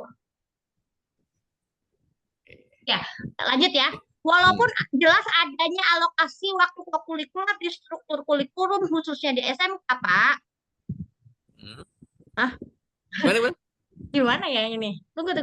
Ini pertanyaannya ngegantung. Kan gini awalnya, izin bertanya, apakah pelaksanaan kokurikuler ini wajib dilaksanakan oleh satuan pendidikan? Tanda tanya. Walaupun jelas adanya alokasi waktu kokurikuler di ini ketutup. Kokurikuler di struktur kurikulum khususnya di SMK. Mohon pencerahannya. Terkait dengan waktu itu tidak hanya jadi SMK, semua dari jenjang SD pun sudah terpampang di struktur kurikulum ada kegiatan kokurikulernya, berapa alokasi waktunya sudah ada. Nah, dengan ada alokasi waktu tersebut, artinya kita wajib mengisi alokasi waktu itu dengan kegiatan kokurikuler. Itu secara implementasinya. Secara administratifnya, hasil dari kegiatan kokurikuler itu tertuang dalam capaian nilai. Nah, capaian nilai itu yang masuk pada nilai mapel untuk guru fasilitator dan masuk pada catatan deskripsi dari DPL-nya untuk koordinator. Jadi seperti itu. Jadi wajib dan ada di rapot ya. Ya. Dari Bunda Wahyu, mohon maaf izin bertanya Pak Guru di chat karena mikrofon saya agak error. Mudah-mudahan orangnya enggak. Untuk maaf ya Bunda bercanda. Untuk tes sumatif untuk menilai DPL atau materi Pak. Ulang. Tuh. Untuk tes sumatif untuk menilai DPL itu menilai DPL atau materi? Bentar. Oke, untuk Ngerti nggak sih? Aku bingung. ya. Baik. Penilaian asesmen itu kan ada dua, formatif dan sumatif. Sumatif itu mengarah pada produk, mengarah pada hasil. Kalau mengarahkan pada hasil berarti sesuai dengan apa yang menjadi tagihan dari mapelnya. Kalau itu menjadi apa tagihan mapelnya, maka itu menjadi nilai untuk mapel tersebut. Nah, sekarang balik lagi. Sumatifnya mana? Sumatifnya itu masuk ke DPL-nya. Sumatif untuk DPL. Sementara nilai mapelnya itu bisa saja menjadi nilai formatif. Karena apa? Tidak digunakan untuk pengambilan keputusan. Kalau pengambilan keputusan biasanya kan ulangan akhir. Di Ya, pasnya betul. itu penilaian akhir semester. Nah, itu biasanya. Oke. Hebat sih nggak bingung, saya mah bingung sama pertanyaannya. Jika tes sumatif untuk DPL dengan teknik observasi, bagaimana aspek dan indikatornya? Apakah sama dengan indikator dan aspek pada penilaian DPL-nya? Oke. Kalau untuk DPL menggunakan observasi, tentunya observasi DPL itu terkait dengan dimensi profil lulusan yang kita pilih. Karena di situ terkait dengan karakter, maka lebih cenderung pada sikap. Nah, beda dengan observasi untuk penilaian asesmen untuk aktivitas. Nah, itu cenderungnya lebih pada keterampilan prosesnya.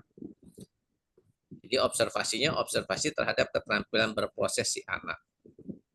Dan itu menjadikan nilai masuk pada nilai mapel. Oke, sebentar. Ada yang ting-tong. Kita lanjutkan ya. Apakah deskripsinya atau kalimatnya dibuat sendiri oleh koordinator? Apakah sudah ada contoh sesuai dengan kriteria penilaian? Dibuat sendiri. Dibuat sendiri? Nggak ada Iya, panduan ya? nggak ada. Bebas ya? Iya. Oke, dari Syaratnya Pak. cuma satu, menggunakan kalimat positif yang inspiratif. Positif, inspiratif. Oke. Dari Pak Rotli. Apakah pelaksanaan kokurikuler ini memerlukan budget khusus dari dana BOS atau bisa mengambil iuran dari orang tua? Dan jika jam intrakurikuler ditambah TTU, apa sebentar? Ya, TTU TTU. dipenuhi. Heeh. Dulu ini ketutup. TTU dipenuhi. Tunggu ya, tertutup ini. TTU dipenuhi oleh semua guru sertif, perlukah diadakan kokurikuler karena DPL dan penilaian karakter juga bisa kan Pak diambil dari intra. Terima kasih Pak Guru. Oke, baik. Apakah perlu budget khusus atau perlu iuran dari orang tua? Kalau saya sarankan, gunakan anggaran yang bukan menjadi anggaran yang diserap dari orang tua secara tanda kutip tidak memiliki payung hukum. Jadi gunakan dana BOS. Karena itu ada BOS itu apa? Bantuan operasional sekolah. Berarti dana itu dialokasikan untuk kegiatan-kegiatan di sekolah dalam rangka pembelajaran yang dilakukan oleh siswa. Sekarang balik, kokurikuler itu pembelajaran bukan? Jawabannya iya. Karena dia terjadwal di hari sekolah, di jam sekolah. Dan sifatnya semuanya ikut. Beda dengan ekstrakurikuler yang hanya boleh, yang tidak semuanya ikut. Itu yang pertama. Yang kedua, terkait dengan apa dari tadi Bumi? Yang kedua, Kan bisa ngambilnya dari nilai sikap. Nilai karakter juga bisa diambil kan? Enggak, yang pertanyaan kedua tadi apa? Diulang ya. apakah dalam pelaksanaan kokurikuler itu memerlukan budget khusus dari dana BOS atau bisa Sudah diambil dijawab. dari iuran sekolah, iuran wali. Nah, Dan sudah dijawab. jika intrakurikuler dan TTU dipenuhi oleh semua guru Oh sertif, ya, oke. perlukah diadakan kokurikuler? Kokurikulernya tetap diadakan, wajib diadakan. Tetapi guru yang berkapasitas dalam sebagai koordinator itu kepala sekolah yang ngatur. Misal TTU, saya sebagai Wakasek dengan TTU saya sudah 12 jam. Kemudian saya punya jam mengajar 12 jam, sudah 24 jam. Pertanyaannya, boleh nggak saya diserahkan amanat untuk koordinator kokurikuler? Jawabannya boleh. Tetapi kalau ada yang lain yang masih membutuhkan, kenapa harus yang sudah tercukupi? Gitu, Bumi. Masih Pak Rodli nih. Perlu guru sertif. Oh, nah ini. Kokurikuler karena DPL dan penilaian karakter juga bisa diambil kan Pak dari intra. Oh, bisa dia ya, ini bisa diambil dari intra, tetapi di kegiatan intra itu sifatnya kan hanya mapel tertentu, belum mengkolaborasikan lintas mapel atau antar mapel. Nah, proyek yang didesain lewat kokurikuler ini itu adalah pengembangan bagaimana menjadi tanggung jawab bukan satu tapi lintas, sehingga si anak itu dia punya pemahaman bahwa satu kehidupan, permasalahan dalam kehidupan itu tertanganinya bukan secara parsial dari mapel-mapel tertentu, tapi bisa menjadi satu penyelesaian secara integrasi dari antar mapel. Nah, ini tujuannya apa? Tujuannya sederhana saja, untuk membangun pembiasaan pada murid agar dalam memahami sesuatu permasalahan tidak dipandang berdasarkan mapel secara parsial, tapi dia bisa melihat sudut pandangnya dari beberapa mata pelajaran yang terintegrasi menjadi satu hal yang saling menguatkan. Nah, ini sebenarnya yang dibangun dari anak-anak kita. Jadi jangan sampai begitu anak-anak berhadapan dengan permasalahan di lingkungan, yang dia pikir karena mentang-mentang dia anak IPA, dia pikirnya nggak pola pikir orang IPA aja. Dia nggak berpikir dengan bahasanya, dia nggak berpikir dengan mapel yang lain. Jadi ini perlu pembiasaan pada diri anak kita. Oke, baiklah. Dari Bunda Tuturi Handayani. Untuk rubrik penilaian, apakah menggunakan baik, cukup, atau berkembang cakap? Ya, nanti kita lihat. Tunggu dulu. Oh, takutnya masih ada. Oh, enggak, udah. Ya. Baik, cukup, atau berkembang cakap? Nah, nanti kita lihat pada saat raport yang sudah dirilis resmi seperti apa. Nah, memang kalau kita melihat raport yang dulu, yang P5 yang dulu, itu kan bukan baik, cukup, kurang. Nah, sementara yang sekarang kita gunakan seperti itu, yang penting Bapak dan Ibu, kita sudah memilah menjadi 4 ruang. Mau amat baik, cukup, kurang, atau mahir, cakap, kemudian berkembang dan belum berkembang. Itu sama polanya, kita punya 4 ruang. Nanti tinggal kita sesuaikan saja. Yang penting kita sudah ada spesialnya masing-masing seperti itu. Tinggal pada saat raport dirilis, ya itu yang kita pakai. Oke. Sekarang dari Bunda Maria. Izin bertanya Pak Guru mengenai raport. Dengan adanya kokurikuler ini berarti raport kelas 7 dan kelas 9 disamakan dengan raport kelas 7. Kelas 8 dengan kelas 9 disamakan dengan raport kelas 7. Karena sebelumnya pakai raport 5. Pakai raport. Enggak, cuma karena sebelumnya pakai raport gitu. Ya, baik. Raport itu menunjukkan dokumen hasil kegiatan belajarnya di tahun berjalannya. Jadi kalau saya siswa kelas 9, ya tahun ini saya dapat dokumen raport tahun kelas 9. Nggak perlu yang raport kelas 7, kelas 8-nya saya ubah ke rapot yang kelas 9. Yang sudah ya sudah gitu. Sama halnya Bapak dan Ibu, kita sudah mendapatkan ijazah sekarang. Tahun yang kemarin ijazahnya pakai tulis tangan, yang baru ini sudah pakai ketikan. Nah, apakah yang kemarin itu harus diubah dulu menjadi ketikan? Ya tidak juga. Jadi dia sesuai dengan tahun berjalannya. Justru kalau diubah malah jadi permasalahan. Mulai diterapkannya kapan kok sudah menggunakan aturan yang sebelum diterapkan. Nah, itu jadi. Baiklah. Nah, jadi tahun berjalan aja. Dari Bunda Tuturi Handayani lagi. Nilai kokurikuler yang angka berarti di-include ke nilai mapel sebagai nilai formatif. Betul. Betul. Include ke mapelnya sesuai dengan pada saat CP, sesuai dengan CP tersebut. Oke. Jadi bukan nilai umumnya, sesuai CP-nya. Adakah rapot P5? Kenapa? Adakah rapot P5? Rapot P5 kan tahun lalu. Tahun sekarang sudah nggak ada. Model pembelajaran lintas disiplin ilmu bolehkah menggunakan STEM? STEM itu silahkan saja. STEM itu kan hanya pendekatannya. Nah, sementara model pembelajarannya tetap berbasisnya project. STEM itu hanya pendekatan, Bapak. Baik. Ini dari Bunda Rita nih, guru SMK Negeri 3 Bogor. Apakah mapel produktif termasuk yang digunakan oleh mapel umum? Apakah mapel produktif termasuk maksudnya gini mungkin, apakah mapel produktif juga bisa dijadikan sebagai mapel sebagai fasilitator untuk mapel dalam koordinator? Coba bentar. Mending kita panggil Bunda Rita, bisa mic-nya dibuka. Oke. Biar nggak salah pengertian nih, Bun.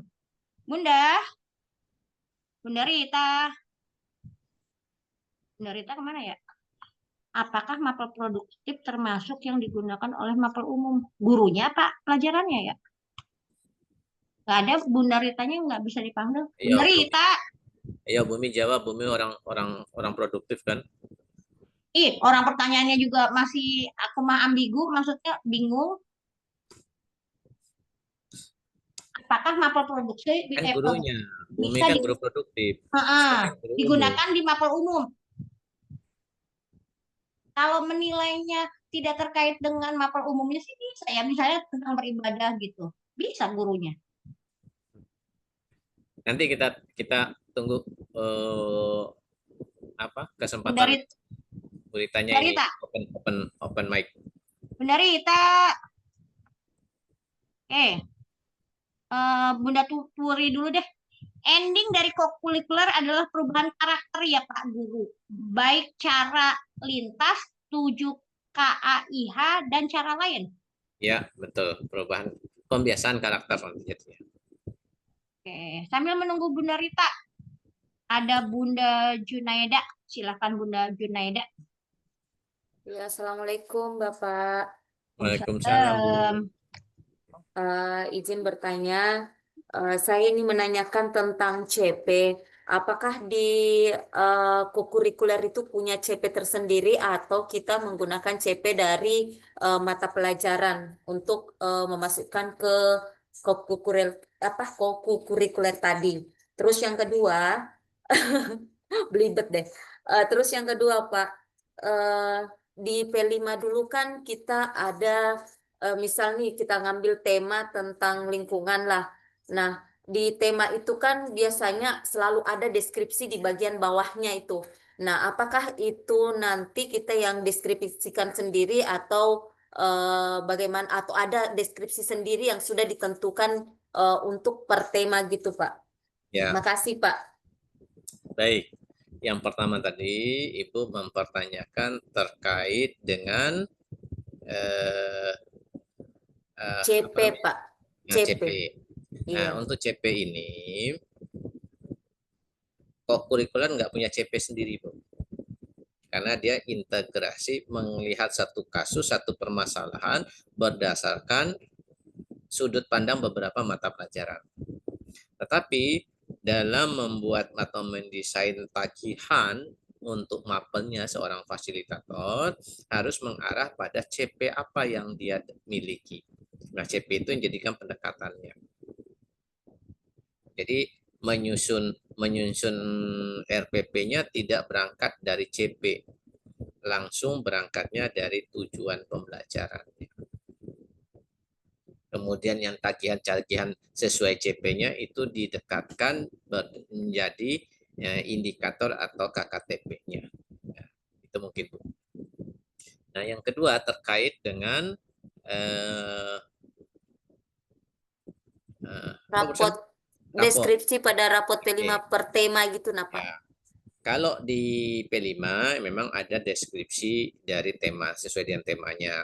Nah, kalau di rapot yang sekarang, rapot kurikuler, itu tidak didasarkan atas tema, tapi didasarkan atas DPR.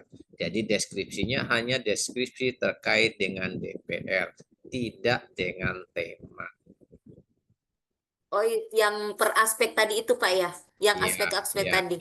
Jadi, itu, ya. Oh gitu. Nah, terus itu memang ada anunya kah, Pak? Deskripsi dari aspek itu kah atau kita yang bikin sendiri Kita nantinya? yang menentukan, kita yang mendesainnya. Oh gitu. Syaratnya cuma satu, bahasa deskripsinya adalah bahasa yang apa tadi itu? Inspiratif. Ya, inspiratif. Oke. Iya, makasih banyak Bapak.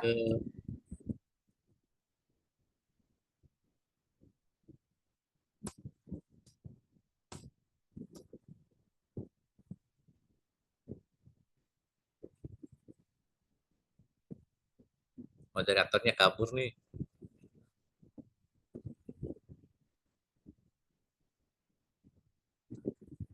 Bumi hilang ya?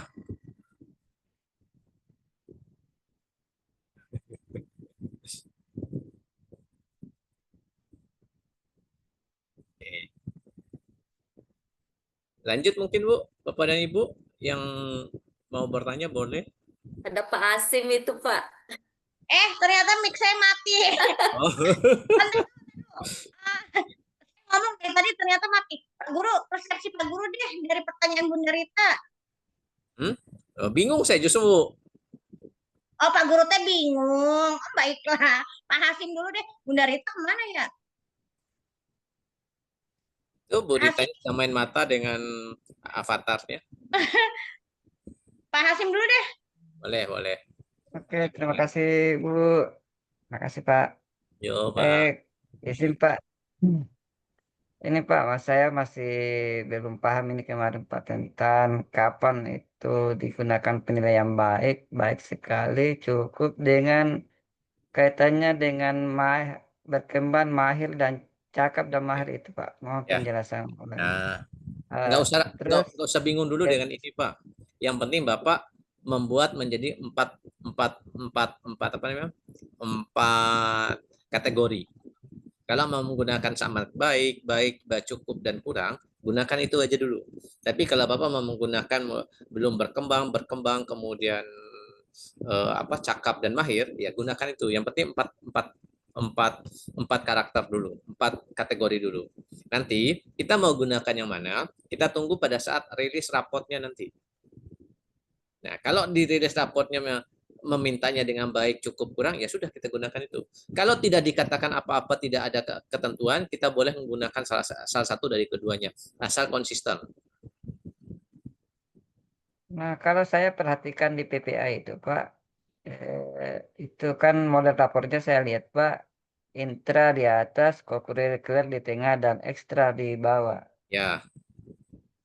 Artinya, terus yang di panduan kokurikuler itu Pak, inspirasi penilaiannya di bagian akhir itu Pak, memang deskripsi di situ Pak. Iya, deskripsi. Baik dan kurang ya. Itu deskripsi. Artinya dalam hubungannya dengan yang keputusan kepala BSKP 58 itu Pak, karena dimunculkan di situ lagi berkembang, cakep dan mahir Pak. Makanya nanti kita jadi ada dua versi kan Pak. Kalau kita lihat di buku saku itu munculnya baik, cukup, kurang itu. Kalau melihat BSKP, cakep, mahir dan sebagainya itu. Nah, ini kan berbeda nih Pak dasarnya. Nanti kita lihat pada saat raport itu dirilis dia menggunakan yang mana. Itu yang kita pakai Pak. Terus yang terakhir ini Pak, ini saya mau tanyakan, kan ada tidak contohnya ini Pak yang bisa kami Apa coba? ATM apa sehingga mulai dari SD, SMP, sedang Apa tuh SMA. Pak? Contohnya Pak, contoh kokurikuler.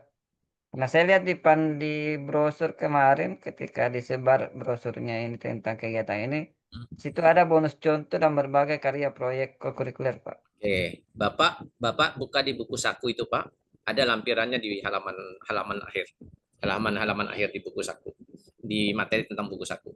Nah itu ada contoh-contohnya, contoh-contoh proyeknya Di bagian mana, Pak?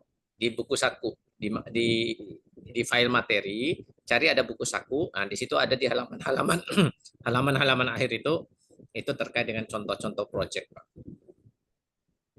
Oh, iya. Terus saya lihat. Terima kasih, Pak. Baik, buku saku sudah saya bagikan ya Pak Guru, udah di-download juga. Kalau nggak nemu ya di link materi ada sih. Bunda Ritanya bukan SMK 42 tapi Rita Bogor ya. Bunda Rita ada nggak ya? Nggak ada. Ada, Bu. Ada, ayo Bunda dipanggil dari tadi. Masa harus disamperin ke sekolah besok kan ya? Itu aja untuk pertanyaan saya. Untuk mapel kejuruan, apakah boleh sebagai mapel yang ditambahin untuk kokurikuler atau khusus untuk yang seperti IPAS atau Oke. bahasa Inggris dan lain-lain gitu? Baik, Itu aja. terkait dengan itu untuk jelasnya dilihat di struktur kurikulum. Tapi saya katakan boleh Bu untuk mapel jurusan itu, mapel produktif itu boleh. Tapi untuk pastinya Ibu bisa melihat di struktur kurikulum. Di struktur kurikulum itu di beban mengajar guru itu terkait dengan beban mengajar. Misalkan pelajaran agama, tatap mukanya sekian JP, kokurikulernya sekian JP, total sekian JP. Nah, kalau di kokurikulernya 0, berarti dia tidak menjadi bagian dari kokurikuler. Tapi kalau ada misal itu ada 12 JP, berarti 12 JP-nya adalah kokurikulernya, itu maksudnya. Atau 1 JP aja, 1 JP itu berarti dia bagian dari kokurikulernya 1 JP. Itu untuk pastinya, Bu. Tapi kalau untuk mapel produktif, saya bisa katakan itu juga mapel yang dikokurikulerkan yang berkapasitas sebagai bagian dari kokurikuler, otomatis gurunya adalah guru yang menjadi fasilitator. Baik, Pak. Terima kasih. Oke. Aduh, Bunda Rita udah lemas. Bunda Tuturi. Siap, bertanya yang kedua kali, Pak Guru. Mohon maaf. Ya. Tak ditampilkan lagi yang tadi ada contoh deskripsi rapot itu sih, Pak. Yang tadi baik dalam apa itu ya? Yang deskripsi rapot.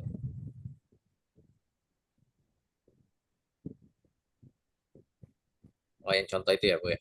Yang contoh rubrik ya. Bu, yang contoh rubrik ya.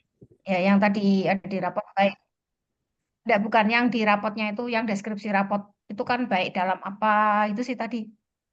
Murid si A baik dalam apa, terus perlu apalagi itu tadi ada Oh, yang contohnya. sebut nama itu loh Pak Guru. Ya, yang sebut nama. Si Andi. Ya, yang si Putra. Oh, si Putra bukan si Andi. Ya. Ya. Nggak boleh ganti Andi ya.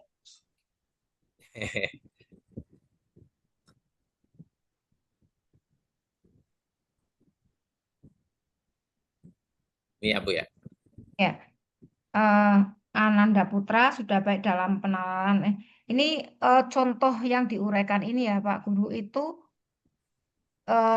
berapa DPL Pak Guru? Nah, sekarang kita lihat.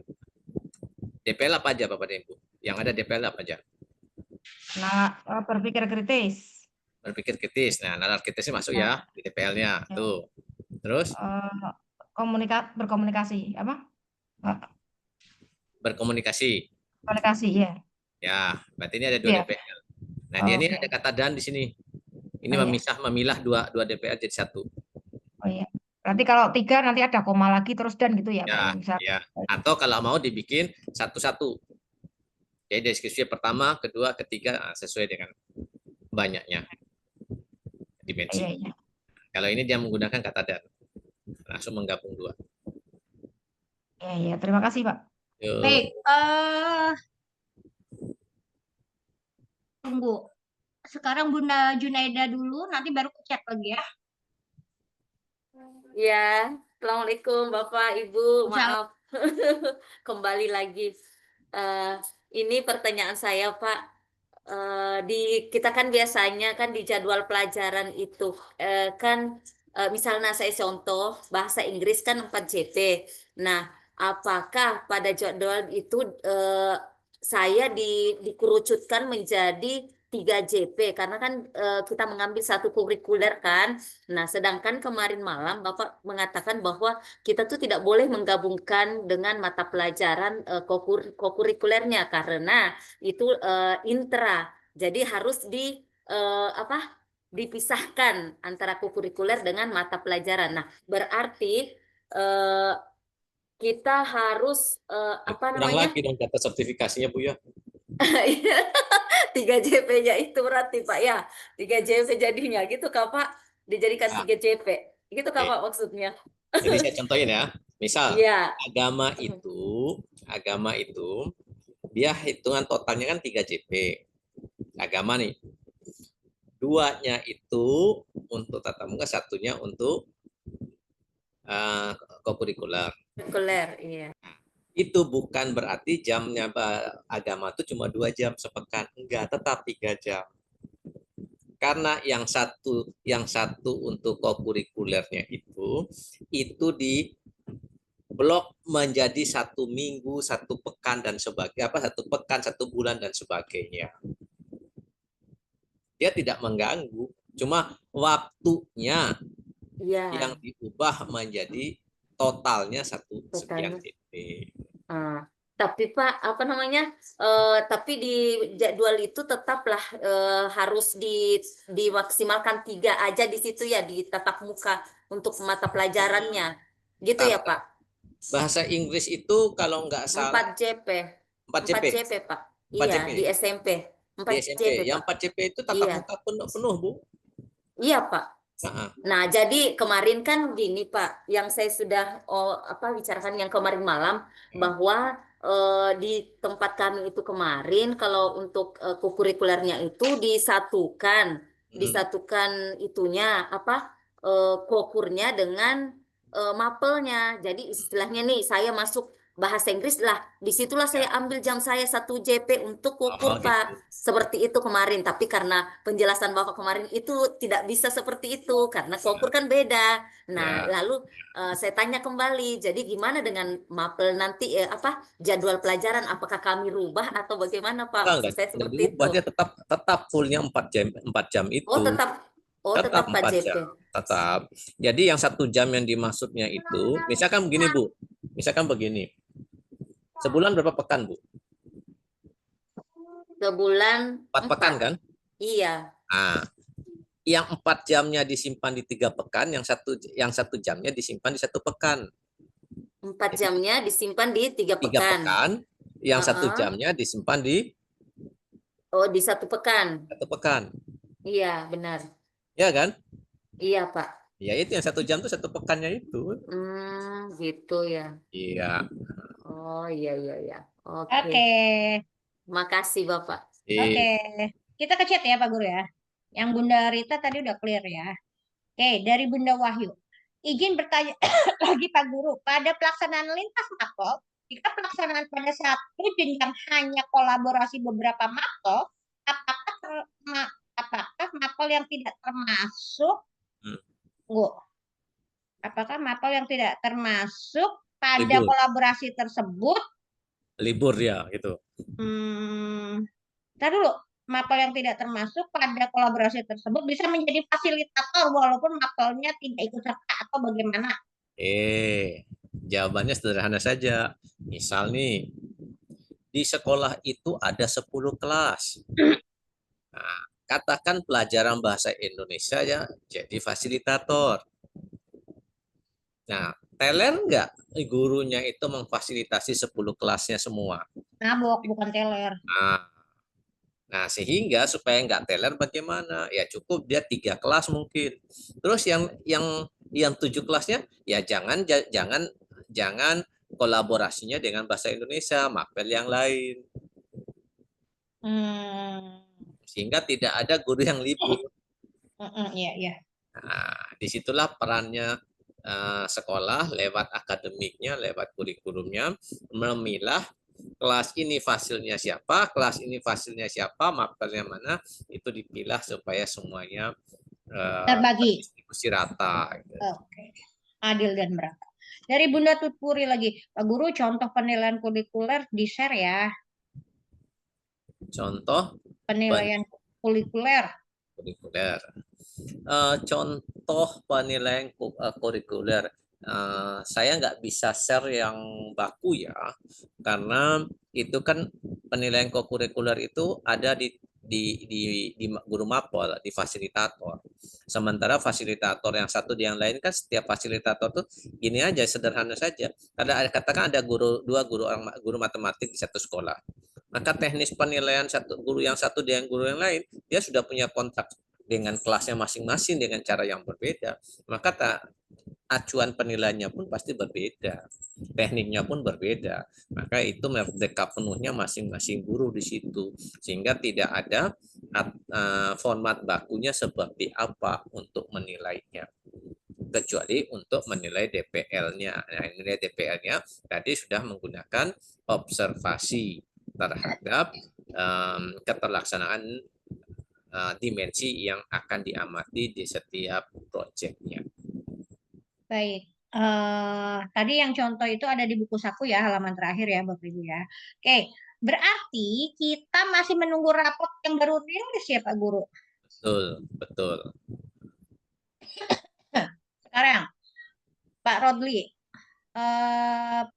Pak Guru atau Bapak Ibu, adakah contoh jadwal pelaksanaan kokurikuler dan intra di sekolah Bapak Ibu?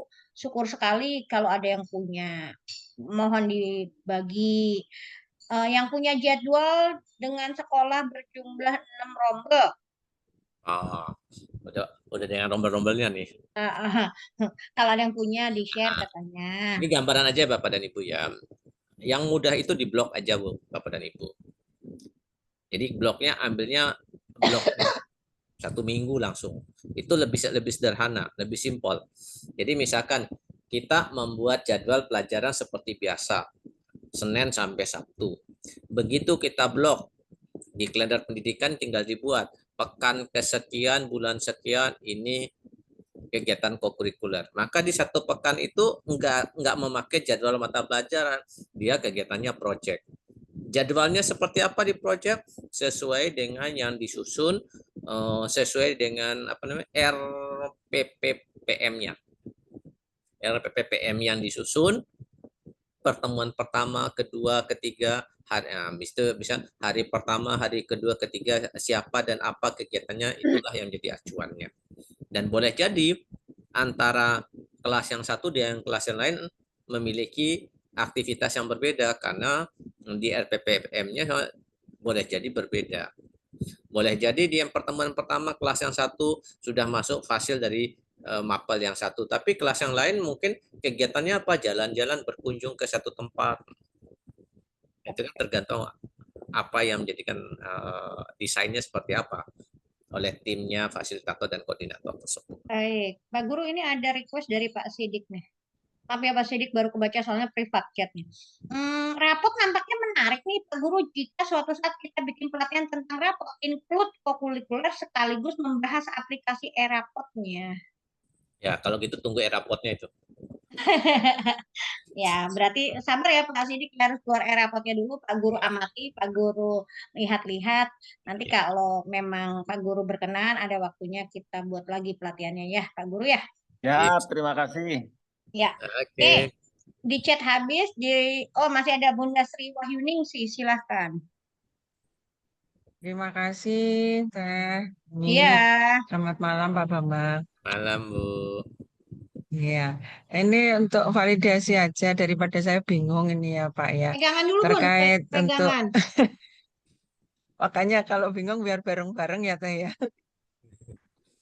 Ini terkait fasilitator. Ini kalau di misalnya satu rombel kelas 9 ini kan di tempat kami ada 9 kelas. Itu ya. Nah, itu tadi kan disebutkan untuk fasilitator itu ya satu kelas itu 3 fasilitator. Begitu ya Pak Bambang? Ya, ya, ya. Iya. Nah, misalnya saya kan saat ini mengajar di 5 kelas. Misalnya saya ditempatkan fasilitator di 9A. Berarti Ya, saya hanya menilai di 9A, begitu. ya, betul. Betul ya. Iya, Ya, terus kemudian saya dengan 2 fasilitator lainnya, saya membuat nilai untuk disetor ke koordinator. ya. Ya, Betul. betul. Ya. Kalau nilai sesuai dengan mapelnya, ibu nggak perlu nyetor. Nanti ibu yang masukkan di e-raport, kan masuk ke mapel ibu. Ya, ini yang apa namanya? Yang kokurikulernya, Pak. Ya, ya, ya. Walaupun yang dia kegiatannya project. kokurikuler, nilai yang ibu ambil dari kokurikuler itu akan menjadi nilai di mapelnya ibu sebagai fasilitator. Koordinator nanti tugasnya dia menginput nilai untuk DPL-nya, deskripsi DPL-nya. Oh, begitu. Nah, terus nanti bolehkah ini yang kedua, Pak ya? Bolehkah dalam di kelas 9 itu otomatis kan gurunya yang di fasilitator tiap-tiap kelas tuh beda-beda, Pak ya? Ya, Mapelnya. Mungkin ya, saya di kelas 9A tadi kan saya bahasa Inggris, terus ada matematika, ada PKN misalnya. ya. Berarti nanti di kelas B beda lagi. Nah, beda lagi. Gurunya kan nggak Ya, mungkin ya. sama gitu. Nah, itu apakah untuk apa ya istilahnya untuk temanya atau DPL-nya itu boleh beda atau harus sama jenjang kelas 9 kelas itu, Pak? Kalau untuk DPL-nya boleh disamakan, boleh beda. Nah, kalau ada keunggulan, kelebihan kalau disamakan itu sederhana sekali. Jadi nanti bisa terpantau di e-raportnya itu secara general apa yang sudah, apa yang belum. Jadi cukup melihat satu semuanya sama. Tetapi kalau beda-beda, maka nanti perlu dianalisis apa namanya terkait dengan setiap kelas itu boleh jadi dia berbeda nanti apa yang sudah karena tagihannya DPL itu di 3 tahun atau sampai dengan lulus itu 8 DPL itu harus sudah tertera semua di raport apa namanya deskripsi DPL-nya. Ya. Nah, padahal kalau kelas 9 ini cuma ada berapa bulan ya, Pak ya? Ya. Nah, ini berarti tetap harus tercapai DPL semuanya itu Pak ya. Paling nggak sampai Maret kalau nggak salah kalau kelas 9 ini, Pak. Kalau kelas ujung Bapak dan Ibu, kalau kelas ujung itu pelaksanaannya hanya di semester ganjilnya, semester genapnya tidak ada. Oh, hanya ganjil ini aja, Pak. Iya. Berarti kalau misalnya saat ini hanya ada 4 DPL, ya sudah itu saja gitu. Ya nggak apa-apa, satu aja pun nggak apa-apa. Karena dia semester kelas 1 dan kelas 2-nya kan ada P5-nya, ada raport P5-nya. Oke, berarti kelas 9 di semester genap enggak, hanya di kelas 7 dan 8 yang Jadi dilanjutkan, Pak. kalau Bapak Ibu lihat di di buku saku terkait dengan komposisi atau distribusi jamnya itu di kelas ujung tuh pasti separuhnya hilang. Separuhnya hilang tuh. Kalau di SMP itu kelas 7 dan kelas 8 tuh 360. Tapi kelas 9-nya ke 320. Hilang itu. Hilang 40 itu.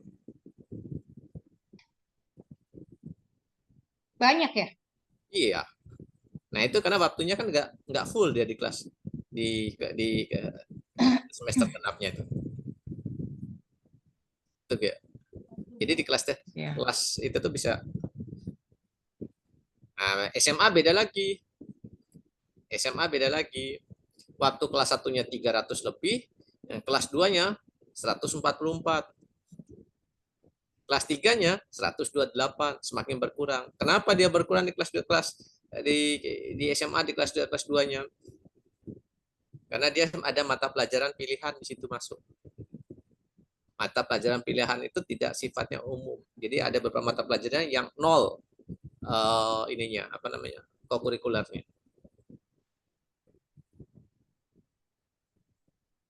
Berarti nanti di kelas 9 semester genap sudah nggak ada rapot untuk kurikuler, Pak ya?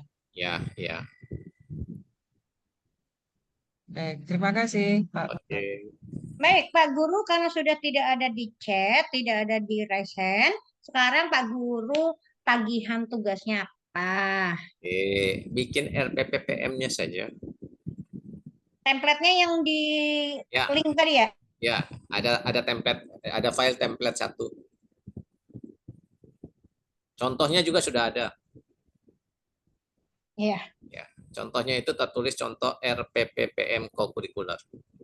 Dikumpulnya harus sekarang, Pak Guru. Enggak Kak, itu ada batas pengumpulan Pak. Iya, Tapi kalau udah selesai kumpulin juga nggak apa-apa Pak Harno. Keren. Terus Tapi ini, harus sabar. Hah? iya. Pak Guru, ini saya ada sedikit tadi mengenai, saya kan bukan SMA ya. Jadi untuk di saya itu untuk mata pelajaran seni rupa, terus bahasa Inggris sama PKW itu dia nggak ikut, Pak. Jadi misalkan di hari, anggaplah hari Selasa ya, itu kan ada 10 jam pelajaran.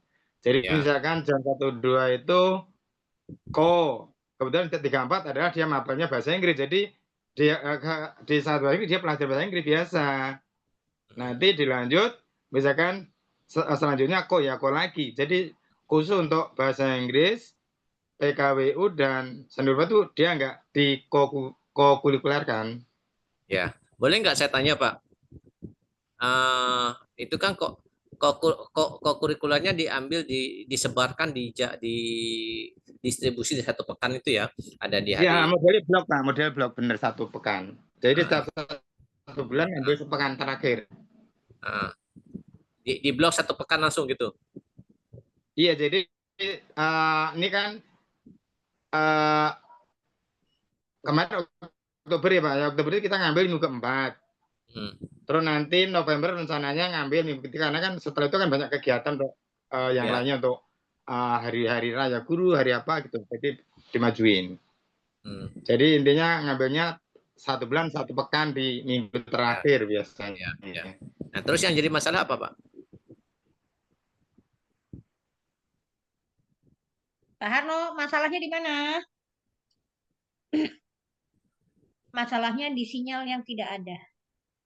Enggak jadi masalah, saya ingin menyampaikan Oh, aja. Bapak Nggak ada nggak jadi masalah. Ingin menyampaikan ke tempat saya. Ya, sah-sah saja Ingin Pak. menyampaikan, Sah, Pak. jadi untuk bahasa Inggris, seni rupa sama Ya, ada bahasa Inggris kokurikuler itu nggak gitu. punya kokurikuler, seni rupa itu nggak ada kokurikuler. Nah, karena dia PKWU Sama nggak ada kokurikuler, PKWU. udah nggak masalah Pak, nggak usah dilibatkan. Iya. Bonus mereka Pak, bisa jalan-jalan. Itu ada yang ini aja memberitahu aja di sekolah Iya, seperti bisa itu. Pak, bisa. Aman Pak. Oh, hanya validasi. Oke, Enggak gitu ya, Pak Harno ya. Oke, Pak Guru, lanjut tadi tugasnya. Hah? Udah, itu aja. Diulang. Ya tugasnya Bapak dan Ibu mau kita belajar mendesain melalui secara administratifnya dulu, itu RPPPM-nya untuk kokurikuler. Nah, mungkin yang kemarin-kemarin itu kita sudah melaksanakan namun masih jauh dari idealnya. Sekarang kita bikin kondisi idealnya lah. Seperti apa. Yang minimal kita bisa tahu secara administratifnya seperti apa, sehingga di semester-semester depannya mungkin kita bisa dekati kegiatan kokurikuler kita sesuai dengan apa yang didesain lewat buku saku kokurikuler tersebut. Amin, baik. Closing statement deh. Barusan juga sudah. Oh, udah langsung. Tunggu lagi mau nambah. Baik, kalau begitu, iya, live duluan. Iya, silakan Pak. Baik, kalau begitu terima kasih Pak Guru atas ilmunya. Semoga menjadi ladang pahala karena sudah berbagi ke Bapak Ibu seluruh Indonesia. Terima kasih Bapak Ibu semua sudah ikut di kegiatan akhir bulan ini. Mudah-mudahan bermanfaat untuk Bapak Ibu semua. Mohon maaf jika layanan kami masih banyak kekurangan di sana sininya. Jangan lupa tugasnya ditunggu sampai batas pengumpulan tugas. Terima kasih Pak Guru, terima kasih Bapak Ibu semua. Saya Umi Lestari dari Kota Bogor undur pamit. Assalamualaikum warahmatullahi wabarakatuh. Waalaikumsalam Terima kasih warahmatullahi Pak wabarakatuh. Guru, terima kasih Teh Umi. Sama-sama.